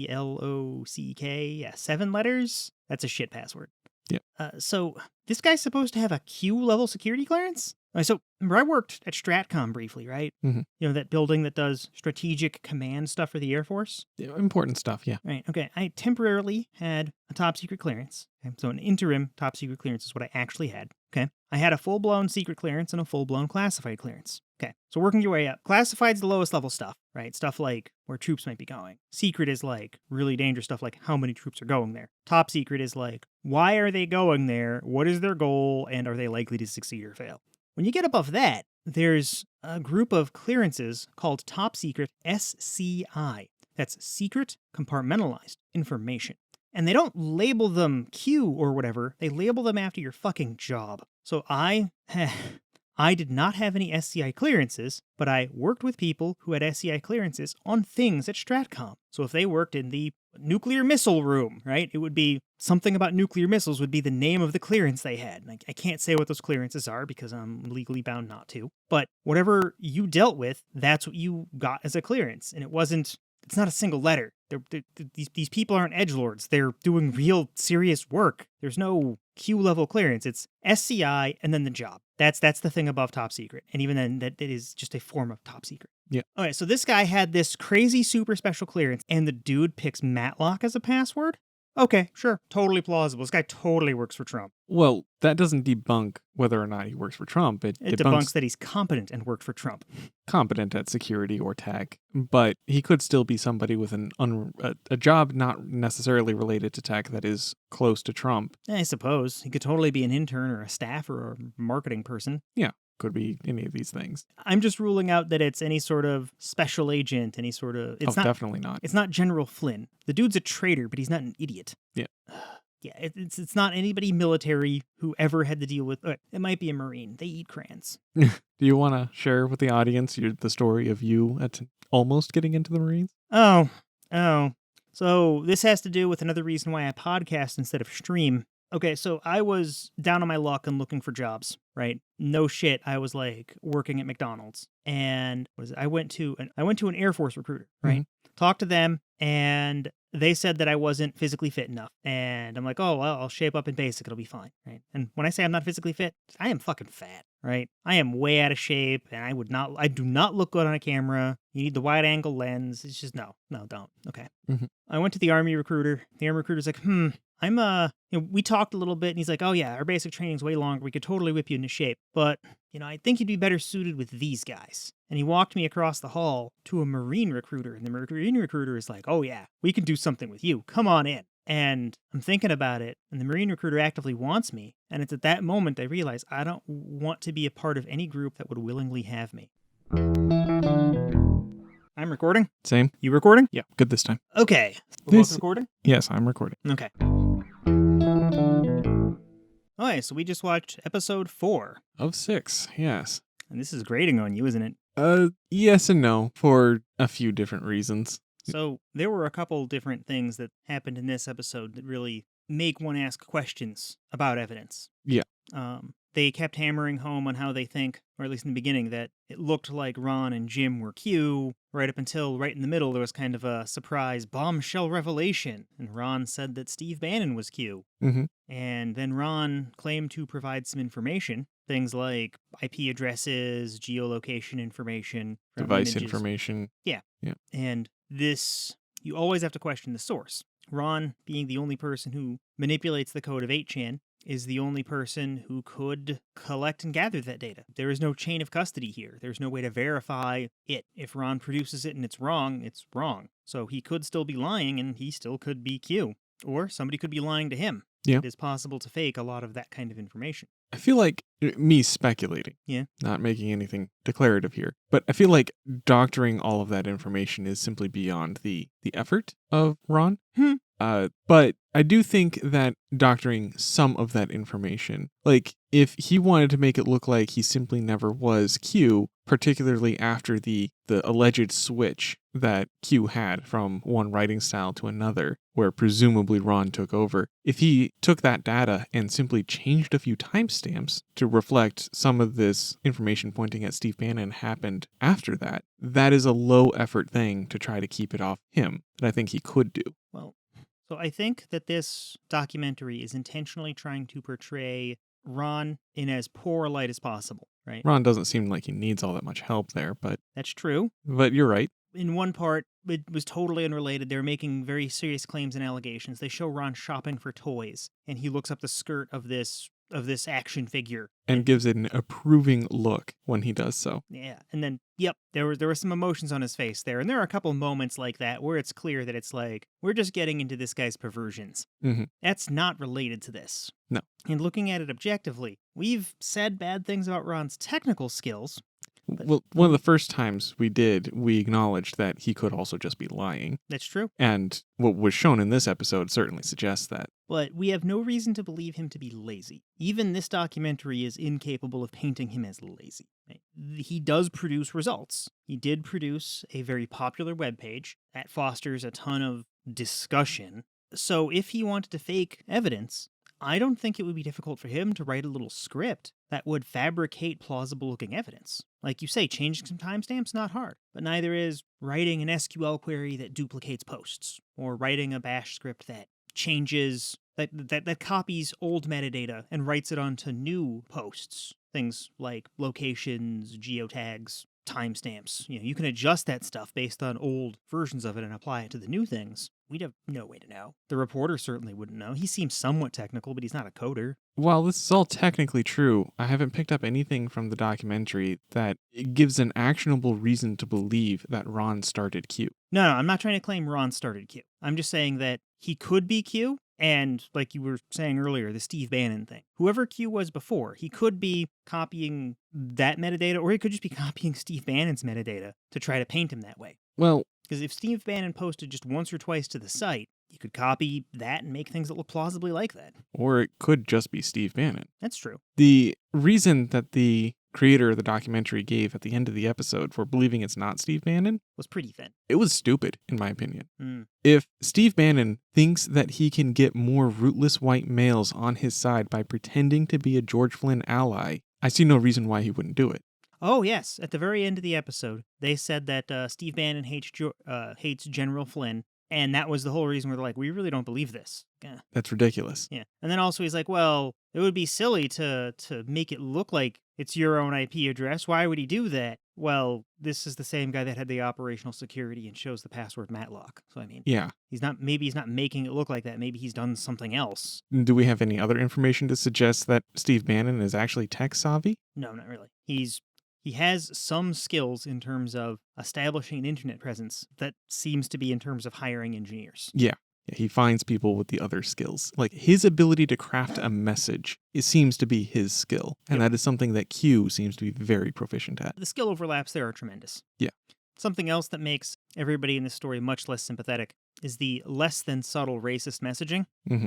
One thing, I guess there is this notion of wrapping names of things in triple brackets. Any kinds of brackets, they use parentheses and curly brackets this episode. Yeah. If you're a white supremacist and you want to highlight someone who's Jewish, you wrap it in 3 brackets. And to anybody else who's not familiar with these messages, like most people wouldn't be, it isn't a thing. Yeah, I wasn't familiar prior to this episode. Nor was I. But the administrators of 8chan were, and they coded into it that it changes it to white and blue, the colors of the Israeli flag, to better highlight that they're Jewish. Yeah. And they even pointed this out at one point to their lawyer, and the lawyer was like, hey, I'm a quarter Jew. And they were like, oh, we'll just stop this line of discussion then. The admins put actual engineering effort, granted not a ton, but still engineering effort into a system that supports communicating anti-Semitic messages. That is kind of telling. They also got an anonymous donation to help them pay for a lawyer. It was $14,088. Yeah. And the reporter at least feigned ignorance. Maybe he didn't know what it meant at all. But they went straight to the 88 representing the HH. for Heil Hitler, and the 14 representing Hitler's 14 words, and they called that out. It wasn't anybody saying that they're doing this. That was them. They got an amount of money. They got a donation in that amount, and they recognized it for that. Yep. So no one's calling them racist. They acknowledged it was... At a minimum, they have a keen understanding of white supremacist messaging. Yeah. So that all is very interesting. Mm-hmm. And again, back to what we said earlier, what I said earlier, if you let or encourage this very racist kind of messaging, you're going to push out all the people who don't want to hear that, or who don't want to be threatened, or don't want to be the butt of jokes about pushing people into a gas chamber, into an oven. Mm-hmm. Freaking Fred Phelps has some sort of disorder that makes him very tiny. And they make jokes about putting him on a plate and stuffing him in the oven. And he's just laughing. He looks super uncomfortable while it's going on, too. It's ridiculous that they caught it on film. Yeah. It looked like it was like a phone video from that Jim himself was holding. Yeah. Yeah. There was also a ton of shooters. Going back to if you foment the messages of hate, you get hate and action on hate. Yep. There were so many references to shooting events that they stopped calling them out individually at a point and just said, yeah, there was another shooting. And for all but one of them, the author posted a manifesto to 8chan, and the one that they didn't, the New York Times said that he posted to 8chan, and then he didn't, because 8chan was down. That was the only time that... Yeah, it was a different messaging board. They just knee-jerked it to 8chan. I'm going to check something real quick. Sure. New York Times, 8chan... The New York Times also issued a retraction. Yes. I'm curious if there's, for all these Chan sites, because they're so low budget and they're... minimalist by modern web design standards. Yeah, and they run in the shadier parts of the internet, and they don't have a lot of legal recourses because they do dabble in a lot of illegal stuff, so they're not going to be the first people to go to lawyers. I'm wondering if there was another website, because there's a ton of these websites that start off 8 and then some word, 8kun, 8chan, and there's some with different top-level domains. So there's like, and then, what is it? There's 8ch.net, 8chan.net, 8chan.org, 8kun. And then there's just all these variations. They're not all run by Ron and Jim, I don't think. Maybe it was a site that was 8something.whatever that had another one of these very laissez-faire to whatever gets posted. Like random intern says, oh, it's an 8-something. Someone else is like, 8chan? It's like, oh, that might be right. Yeah. Yeah. And I suspect that's what happened, but I'm just going to check and see. Okay, I'm not gonna keep digging. I just searched for it, and there's so many shooters. I'm sorry, there's so many shooting events that all the stories are of manifestos being posted from other people and ISPs stopping routing or otherwise shutting down or getting rid of 8chan. It's even if that one was wrong. There is a pattern Yeah. for sure. Yeah, and the New York Times on that one even issued a retraction. Yep. Do we have any other thoughts on this? Well, as long as we're talking about like patterns and enabling on 8chan, they did also point out this episode that right on like one of the front page, or I forget exactly what page, they implied that it was pretty prominent. The words embrace infamy. That's a great little catchphrase when nothing bad is happening, but then as soon as bad things start happening and you're like, embrace infamy while they're shooters. That's just tasteless, right? Yeah, at a minimum, it's Yeah. tone deaf. And at worst, it's... How bad is it? I'm not seeing the depths of depravity It here. could be an active call for more shootings. If it was up there before shooting started at all, I don't know when it was put up there. it was my understanding it was like version 1.0, embrace infamy, run with it. Because I think they said that even in earlier episodes, and I swear I've seen it because I've visited 8chan before seeing this documentary. I think it's been there the whole time. Maybe not. I don't know. But you asked for the depths of depravity. There you have it. If they put it up with the shooter, yeah, that would be the depths of depravity. I would agree. Nothing else terribly amazing this episode, just the revelation. Steve Bannon. I mean, that seems like a really, really strong contender for Q. One thing that did absolutely frustrate me, aside from all the cringe from the various people, They kept showing, like, the sexual nonsense cringe stuff from Ron. Yeah. And it wasn't just Ron, but yeah, like, He was not ashamed to do any of that or say or do or broadcast that stuff to the world. Yeah. Yeah, he was pretty confident, for better or for worse, about that behavior. But one thing that's definitely really bothering me is that they're making these new claims and they're not taking the time, at least so far, to tie them in with other older claims. Like, I still keep coming back to, okay, if you're going to hinge on the idea that there was a switch between old QAnon and new QAnon, and you're establishing that some things changed, when you make a new claim, test that claim to that old information. And they're just not doing that in the last 2 episodes, and that's really starting to grate on me. Yeah, this documentary is like most documentaries. It is not itself great evidence, but it might be a good starting point if you want to begin researching a thing on your own. There's 2 more episodes, so I have my fingers a little bit crossed, but it's not looking good. It doesn't seem like it's super great about providing sources for external research. Yeah. Yeah, it is great that it is providing direct interviews from people who have information. Mm-hmm. But that seems like it's more of a way to get viewpoints, and it's not like it's giving us documentation. It's not giving us the evidence firsthand. We don't get to see the data that, like, Ron provided that convinced the reporter who's making this. Mm-hmm. For all we know, that could have been one text file with, like, 5 lines of, herder, it's Steve Bannon, or it could have been a database full of nearly impossible to verify cryptographically checksummed things that, while theoretically manipulable, would have been practically impossible, right? There's this whole range of how strong that evidence could be, and because it is a documentary, as opposed to, like, a scientific paper or a police investigation, there's no good way to get access to that stuff. Yeah. One other thing, Mm-hmm. and this doesn't relate to the episode at all. I did research Q-level clearances. Okay. There is a thing that the Department of Energy issues called a Q-level clearance. Oh, neat. The reason I wouldn't have known about it is because I was in the Department of Defense. Very different things, except, and I should have known about this, the Department of Defense and Department of Energy do collaborate with regards to nuclear weapons because they're very energetic. Yes. This is more of the, like, anomaly hunting type thing, I think. So what kind of... you provided some examples of, like, the breakdowns of the kind of information that is present on each of the clearances with the Department of Defense. What kind of clearance does Q-level clearance give you? That's all DOE stuff, and the reading I said just said the clearance level exists. I can't imagine it would provide you access to Donald Trump's itinerary, because that's not very energetic. There's only so much energy you can fit into a few Big Macs. Mm-hmm. That's pretty good. It hypothetically could be related to nuclear weapons, right? So if we're talking about somebody high up in government, that happens. Mm-hmm. It also could be related to how nuclear power plants work. I wouldn't know if there were something else. Like, I don't think there's any sort of coal-powered or wind-powered security clearance. Yeah, I can't imagine there would be. Maybe that's where they're keeping all the coal cleaning brushes under that Q-level clearance. Clean Yeah. coal works.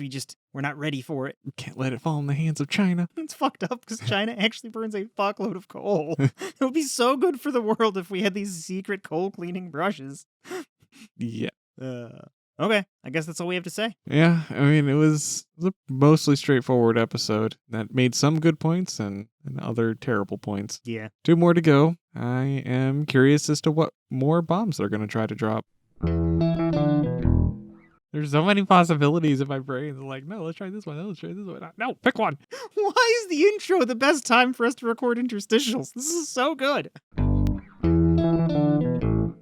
Okay, so we just got done watching episode 5 of our review of Q Into the Storm. Yeah, kind of starting to get a little bit off the rails, in my opinion. Yeah, this felt more like a drama than like a documentary. Well, the second half was covering Fred's interactions with the Watkinses. Yeah, It's a and weird. his escape from Manila. Yeah, and that was pretty deliberately structured as a drama. No, to be fair, there is quite a bit of drama in that story, but he was playing it up a bit much. But the other parts, it was really, really complicated what they were trying to do with claiming that there was a military intelligence group and then they were funneling information, and that was like Cicada was involved. And I think a lot of that was deliberate on the documentary's part, just to show how full of shit these people are. How there's this army of Northern Virginia that's feeding Trump intelligence and... yeah, that does kind of beg the question. Like, as much as they were trying to build this narrative that all these interactions exist, and at least within their own criteria of demonstrating these things, they do demonstrate there's connections between these people, but they don't really offer anything in the way of proof. Nothing like meaningfully tangible about any of these claims, and it's getting more and more difficult to take the documentary seriously. Yeah, and I do want to distinguish the difference between a proof and evidence, right? You can have a lot of evidence for something but not have it proven. They're not even presenting a lot of evidence. Yeah. They're making claims. They're saying, hey, these people were associated because of this thing. And then we're left with, okay, that's something, I guess. But what about the specific claim you're making now? Do you got anything for that? Oh, no? Okay. On this topic of the evidence, I feel like this documentary tries to make a big deal out of a lot of the weak evidence they have. Like, they keep going back to how Q posts pictures of pens and watches, and how this is supposed to be such this great tie back to Ron and Jim. Mm-hmm. Ron, who collects pens, and both Ron and Jim collect watches, and it's like, that's not really a big Minor deal. correction. Yeah. Jim collects the pens. Yeah, Ron. Jim collects pens. I said it wrong. Sorry. Yeah. Jim, the father, collects pens. Yep. And Ron and Jim both collect watches. Yep. Neither of those are rare activities, right? It just doesn't narrow it down. And we don't even know that Q does. He just took a picture of he takes occasional pictures of pens and watches. Yeah, they could belong to someone else that Q was just nearby, for all we know. Yeah, that is evidence of a sort, but it's really weak. Mm-hmm. The less possibilities evidence excludes, the weaker the evidence is. Yeah. The documentary isn't devoid of real evidence. Like, there are people who, when they were talking between the phone call where there were 3 people on the line. Oh, yeah. And 2 people were asking Ron for his help, and they kind of implied that, yeah, Ron, you're going to be running the website, and Q's going to show up, right? And they were just like, you're going to make Q show up. And then another thing that looks like evidence, but a lot of people might not take as evidence, is the website still wasn't up correctly, and Q was posting. Yeah, seemingly with no issues. Maybe he did have issues, but... yeah, hence seemingly. But yeah. If you post on a web page before the web page is up, that's the people who make the web page put the post in there before the web page went up. Yeah. That's super strong evidence, but I think for the sake of adding drama, they didn't just say, hey, look, this proves Ron is Q. I mean, unless there were like weird intermittent ISP issues, which... that was kind of my takeaway, that there were intermittent issues. It's a stability problem. Looking at it as objectively as possible, the documentary never says. That's true. The webpage could have been down, or there could have been intermittent issues, and that would be very easy to describe. Yeah, this is very sloppy investigative work. Like, small details like this are definitely things they should be hammering at, and they're just not. It's not even investigative work. They are setting up a narrative. They're not trying to investigate. If we were in the first couple episodes, I kind of would give that a pass, and I think if you listen to the conversation, we largely did. But we're getting towards the end. We're in episode 5 of 6. Yeah. Right? There's a point where you got to stop playing at the drama and deliver facts if you're going to be delivering facts. They're definitely pushing their own narrative, for sure. Yeah. If they weren't pushing their own narrative, they would just give us a bunch of evidence. Right? Look at a Wikipedia page. A Wikipedia page just gives you a bunch of evidence and enough context, enough description that if you're not familiar with that topic, you can walk away with an understanding. Yeah. That said, the claims that they've made are possible, maybe even plausible, but the way they're presenting it, I can't really say that it's all that convincing at this point. We have one more episode, so maybe, but I don't know. I don't know. Yeah. There's also, this is the first time they did bring up that General Valley with his Army of North Virginia thing. If there was anything to that, it seems like really late in the game to bring up something that big and major. They're just focusing on the drama that they captured between Fred on one side and the Watkins and company on the other. Well, I'm naively presuming that they're presenting evidence in the chronological order in which they gathered it. That could be flawed.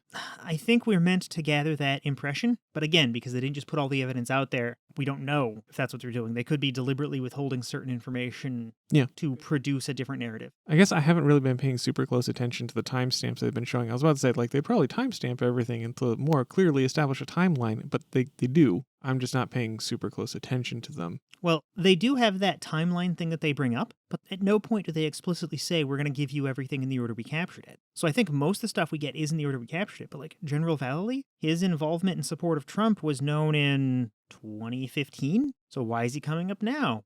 I mean, in the story now, they had things both from 2015 and February 2020, so they're not presenting it in a strictly chronological order, and I'm not saying that the order is deliberately confusing. Maybe they tried to pick an order that would be as deliberately not confusing as possible, but I can't know unless I've seen the evidence both in the way they present it and in a way where I can parse through it however I choose to. I get that General Valley's involvement was something that was known or to be known as far back as, like you said, 2015.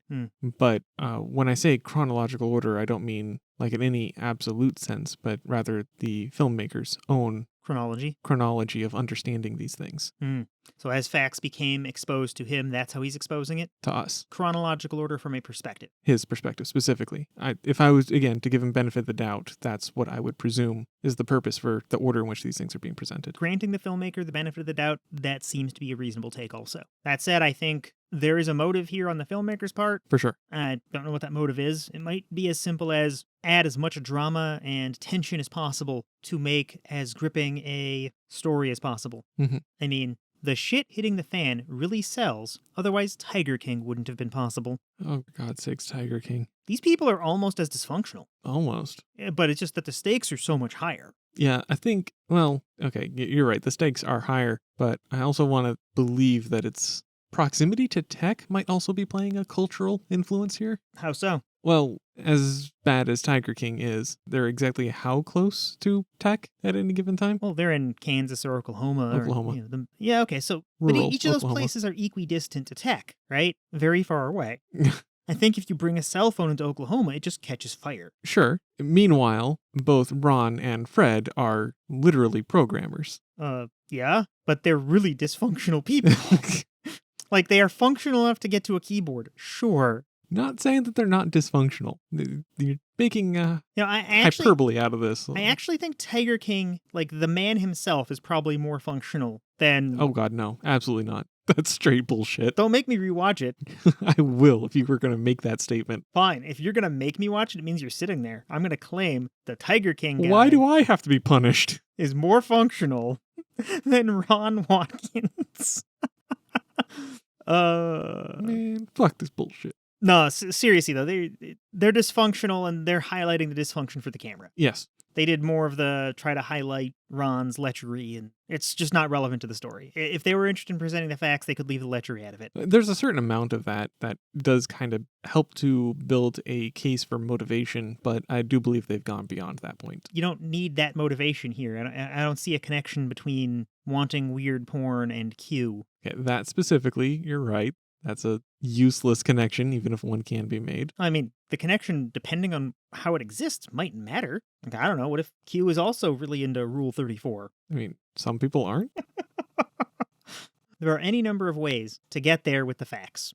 I'm not going to judge someone if they're following the evidence and it happens to traverse through porn territory.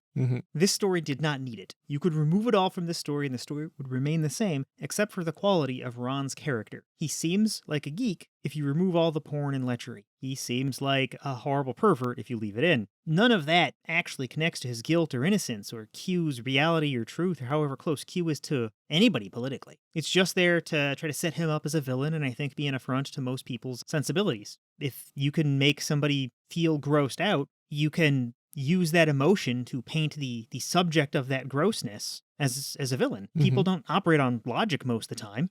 I also did, since you asked me, I did do a little bit more reading into Q level clearances. Instead of 5 minutes, I read 10 minutes this time. Oh, fun. As I guessed, they are for nuclear weapons. Inside the Department of Energy, there's L level clearances, Q level clearances, and there was some silly government acronym, like C-Windy or something, but it's a compartmentalized information for nuclear weapons or something. I forget. There's no freaking vowels, and I don't know how you're supposed to pronounce it. After Q and L level clearances, I thought you were going to say S level clearance. Okay, I missed the joke. S, Q, and L. That's a terrible programmer joke. Why did I miss this?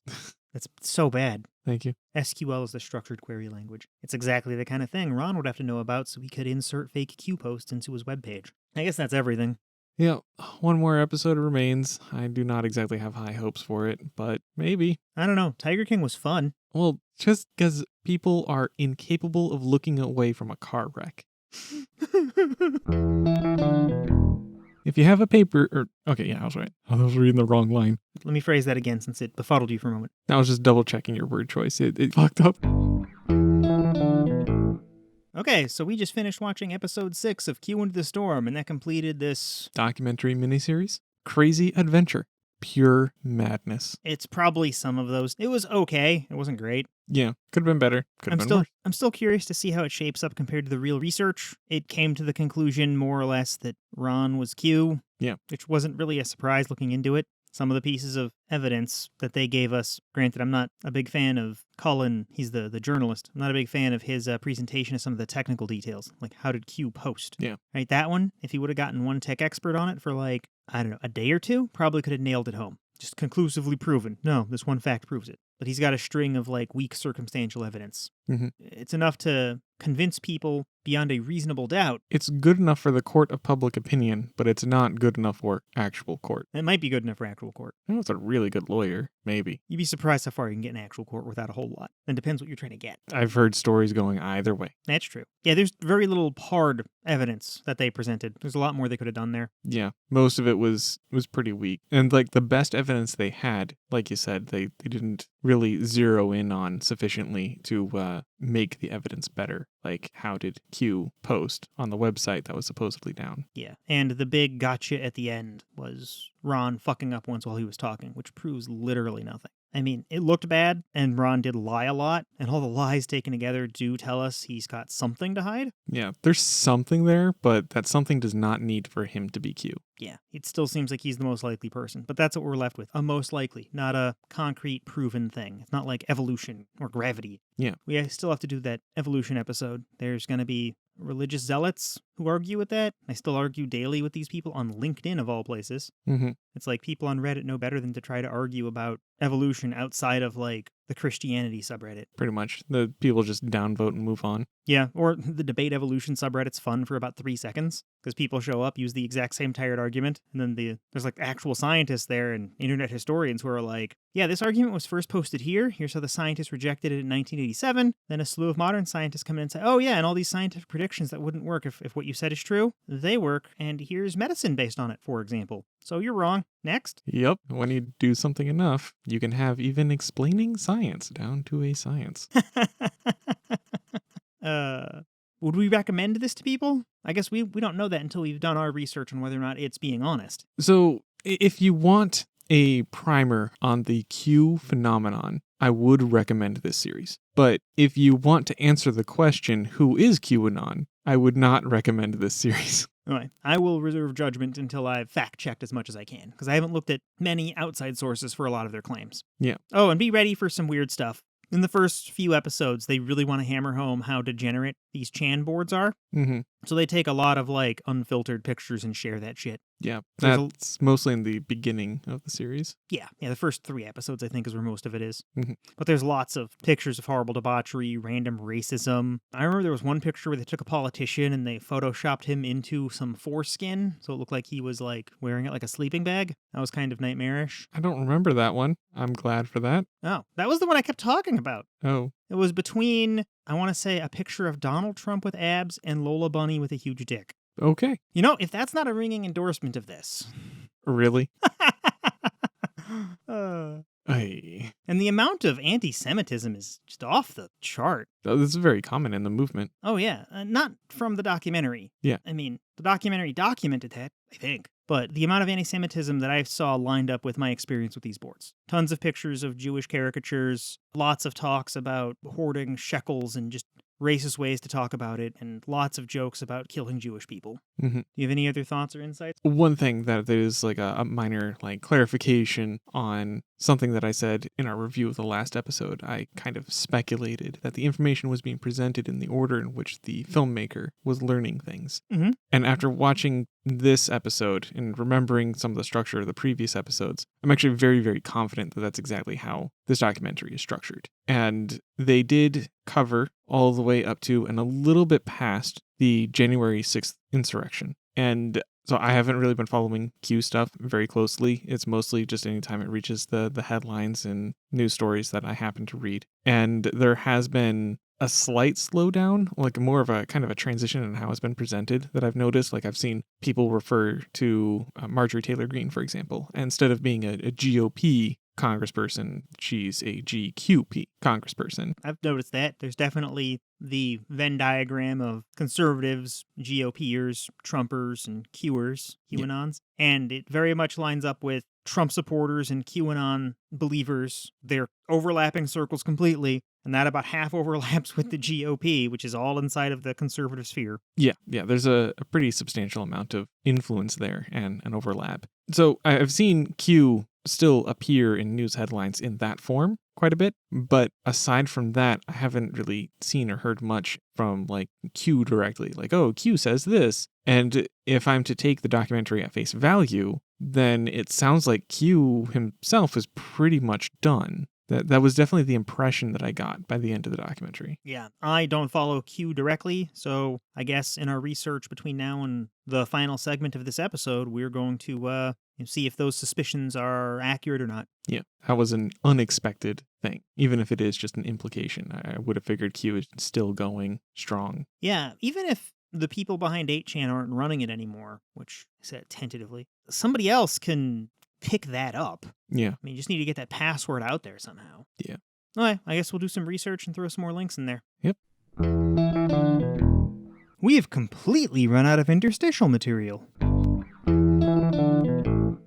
Okay, so a few days ago, we finished up watching Q Into the Storm. Mm-hmm. We've done some of our own research. We've got a bunch of sources. We've read a bunch. And we'll put all these sources in the show notes. But I figured we could discuss what we thought. Yep. Do you want to kick it off? So overall impressions of the documentary. I do feel that a few parts of it included some unnecessary drama. And it's not to say that some of these things are uninteresting, but I just don't think that they're necessarily directly relevant to the question of who is Q, which seems to be the overall theme. And it takes time away from other things that could be exploring that in more depth. I did find an AMA by Cullen on Reddit after we finished watching, and he said that For anyone not familiar, an AMA is Ask Me Anything. People actually ask him questions and he answers.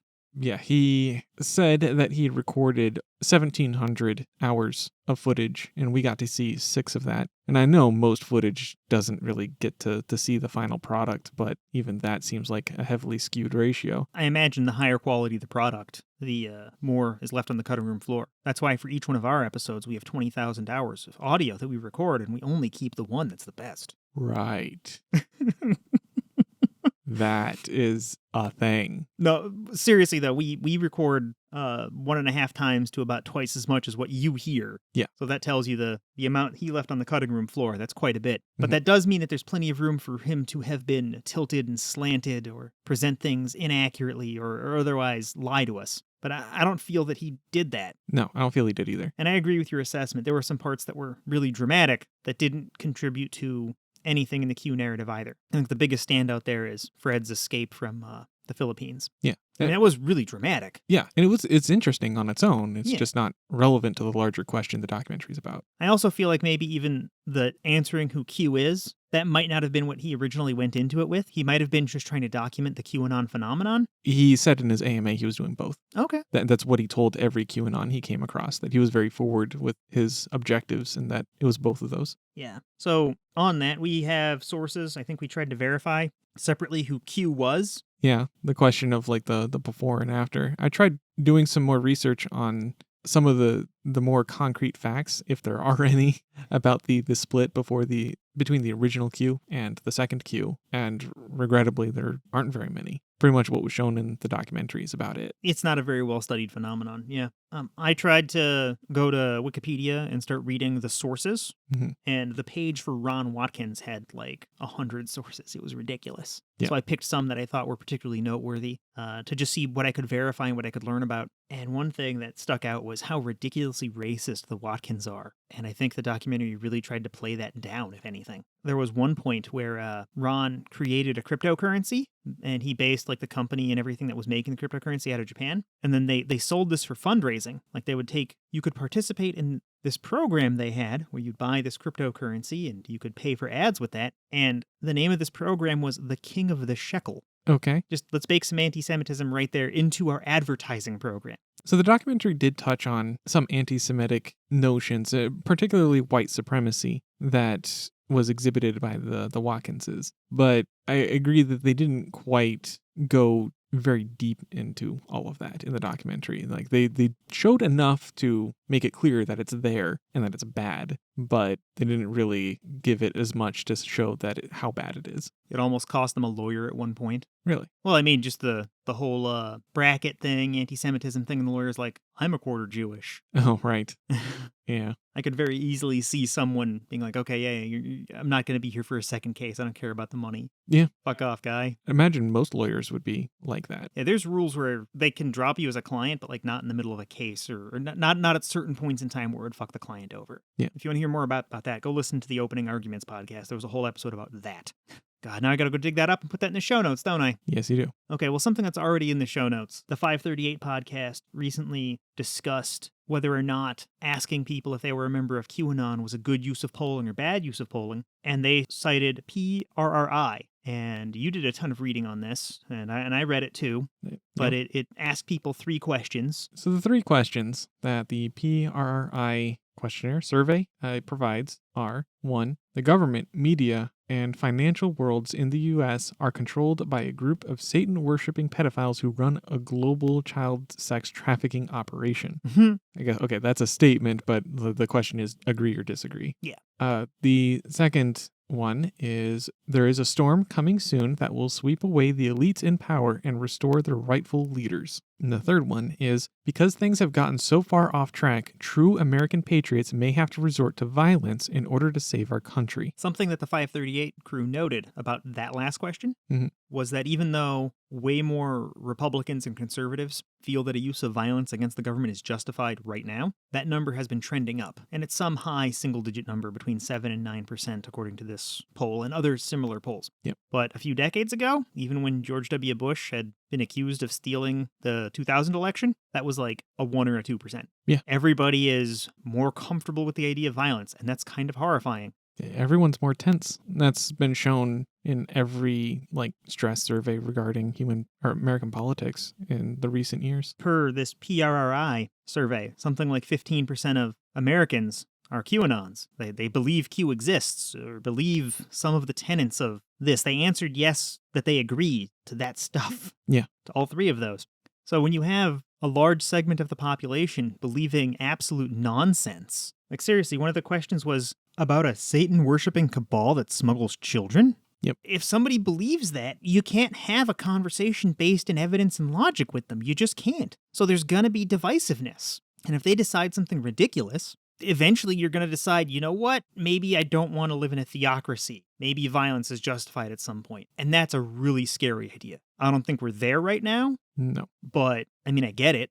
We could be there in the next 5-10 years, depending. Could be. If there's another wannabe autocrat like Trump. Oh, God, that's horrifying. Yep. Or maybe even Trump himself. I don't know. Even if he is indicted and arrested and put in prison, there's no rule saying he can't run for president from prison, where he could then pardon himself. The self-pardon has not been tested. I mean, if he gets elected from prison, the self-pardon doesn't need to be tested. The Constitution's done. I mean, we have so many people believing abject nonsense that it doesn't matter what the Constitution says. It's support Trump or bust. Potentially.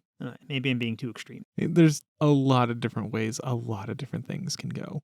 People are going to be digging at every single technicality on both sides to get what they want. And it's too many different actors, too many different rules to really say what's going to happen. I'm presuming the rules will stop mattering a lot. Oh, we'll make new rules. We'll make new rules. That's how these things go. I suppose. Let's try to find some cheerier topic than the potential downfall of Western democracy. Yep. We're still talking about Q. There's no brighter topic here. Yeah, the whole topic is Q. So it seemed to me like they only spent the first couple episodes discussing Q drops. Because they reference back to Q drops, but yeah, they didn't go as in detailed about the Q drops after. Yeah, they just talked about them enough to say, yeah, this is obvious nonsense. And the 53-47 conversation we had around segment 2 or 3, I think, exemplifies that. Mm-hmm. Right? Q puts nonsense out there, and he knows most of it's nonsense. Everyone ignores the predictions that are wrong or baseless or they haven't figured out, because there's always just Q's smarter than me and I wasn't good enough to understand the message, or whatever vagaries they have. But then when they get one that works, boom, it works. He has a 100% success ratio because you count the successes and the failures are literally just put off until they come true. Yep. So of course, if you do that, you're going to have a 100% success ratio no matter what. And the documentary made a few examples of that and moved on. Because whatever Q was saying is nonsense. One thing the documentary didn't really properly convey that I was surprised about is the sheer number of Q drops that exist. 4,500? Yeah, thousands is what I was going to say. But yeah. And often there are literally hundreds of Q drops in a single month. And so when you have that many drops that people are constantly putting thousands of man hours into combing over and trying to find anything that could be construed as true in relation to it, you're going to find things. I found a QAnon research document. It's a Google spreadsheet. It makes a whole bunch of claims. It cites Q drops, but doesn't really cite sources. There's a few in there because it's many hundreds or thousands of rows. I clearly didn't read the whole thing. Right there on the first page, they refer to one of the early Q drops, one of the in the hundreds, right? And they talk about Hillary Clinton eating babies, and then it's phrases like question answer, and the answer is, well, we know this is true because we know Hillary eats babies, and it's like this little circular chain of bullshit logic. The first few pages all play out like that. Then towards the end, they're citing like Facebook conversations or citing screenshots, but they're trying to answer a question in a Q drop, and then they'll try to provide sources or logic, and then they'll wind up citing a different posting from Q, or it's also circular and baseless, I think is what you're going for. Yeah, there's no external reference point. Yeah. It's just baseless. And Wikipedia is very neutral on things, right? If it's not very proven, then they don't write it. And if you look at the QAnon Wikipedia page, it's like, here's a list of baseless claims that have been made, and here's a list of claims Q made that are proven false. It's, if you have even the slightest ability to process evidence, you cannot believe this. It just doesn't work. Mm-hmm. So that 15% of Americans do believe it, that's proof that we need more people talking about it like this. Yeah. And it's also proof that you're not going to be able to use logic and evidence to get people out of this. Cullen, you linked to his AMA, even says, there's no good way to use, debunking to convince people that this isn't real. You have to talk to them. You have to find common ground. You have to use emotion to get them out. He even said that for a number of QAnons, what's the real draw to the conspiracy is just how good or incredible the story is. So one thing that helps a lot is to have a better story. Like a book? Like any fucking book? Gah. Well, these people want it to relate to real life, so find something incredible in real life and tell them about it. But that can be tricky, depending on the topic. Well, it's just fantasies are fantastical, tautologically so. Mm-hmm. So it's going to be hard to find an equally compelling real story. That is intuitive, but do keep in mind that how many people on Reddit were saying that House of Cards ended up falling behind of real life because just everything going on in the Trump administration. Yeah, that's the thing, though. An effective president won't be this dramatic because drama doesn't run the country. Yeah. No, it's possible, right? It's so much easier to make a lie that's interesting than it is to find facts that are interesting. And there very are much so really good, interesting facts out there, right? There are really hard to answer questions, but they're not human scale, right? Us from computer science, we can go way into, does P equal NP, right? People who are studying the bounds of astronomy, they can ask what is dark flow? What is dark energy? What is dark matter? We found these anomalies in our understanding of science. There's so many open questions, but the majority of QAnon supporters don't have a college education. they're predominantly Protestant. I mean, there's this huge overlap in religion. They've been given this way to analyze the world that doesn't care about facts or evidence. They're not going to be able to... People who appreciate QAnon, I don't think will understand the real questions that are out there that aren't answered yet. Well, That not hurts. from where they are, not readily. Yeah, and I'm not trying to say they're like brain damaged or something. Just saying they don't have the current... They have the wrong mindset at a minimum. Yeah. Oh, we've been going for longer than I think we intended to. Do you give this documentary a thumbs up or a thumbs down? I think I partially answered that in our episode 6 review. If you're trying to answer the question, who is Q, then I kind of have a lukewarm response to it. I mean, it makes some decent points and not other points. And apparently there was some other thoughts that Cullen included in his AMA that I think should have gotten into the documentary. Like he mentioned, he thinks that Paul Ferber was the original Q. And that wasn't mentioned in the documentary at all. Oh, that's just missing. Yeah. Okay. And that would have been an interesting thing for him to present that case in the documentary. I really think it should have been included, but for whatever reason, it wasn't. Probably boring. Easily provable. Maybe. If you're going in wondering what QAnon is all about, like what caused the stir, and you need a primer about the QAnon phenomenon, then I would say the documentary is pretty great at doing that. And overall, sure, I give it a thumbs up. I think I'm going to give it a thumbs up as well. It's not overtly lying, which would have made me give it a thumbs down. What really got me was the subliminal flashing of pictures, like Lola Bunny with the huge dick and the politician with a foreskin sleeping bag. It was amazing. Oh, well, to each their own. Oh, is that... I thought you just wanted to leave me something to talk about positive. Did you want to go more into the... You're fine. You're good. You do you.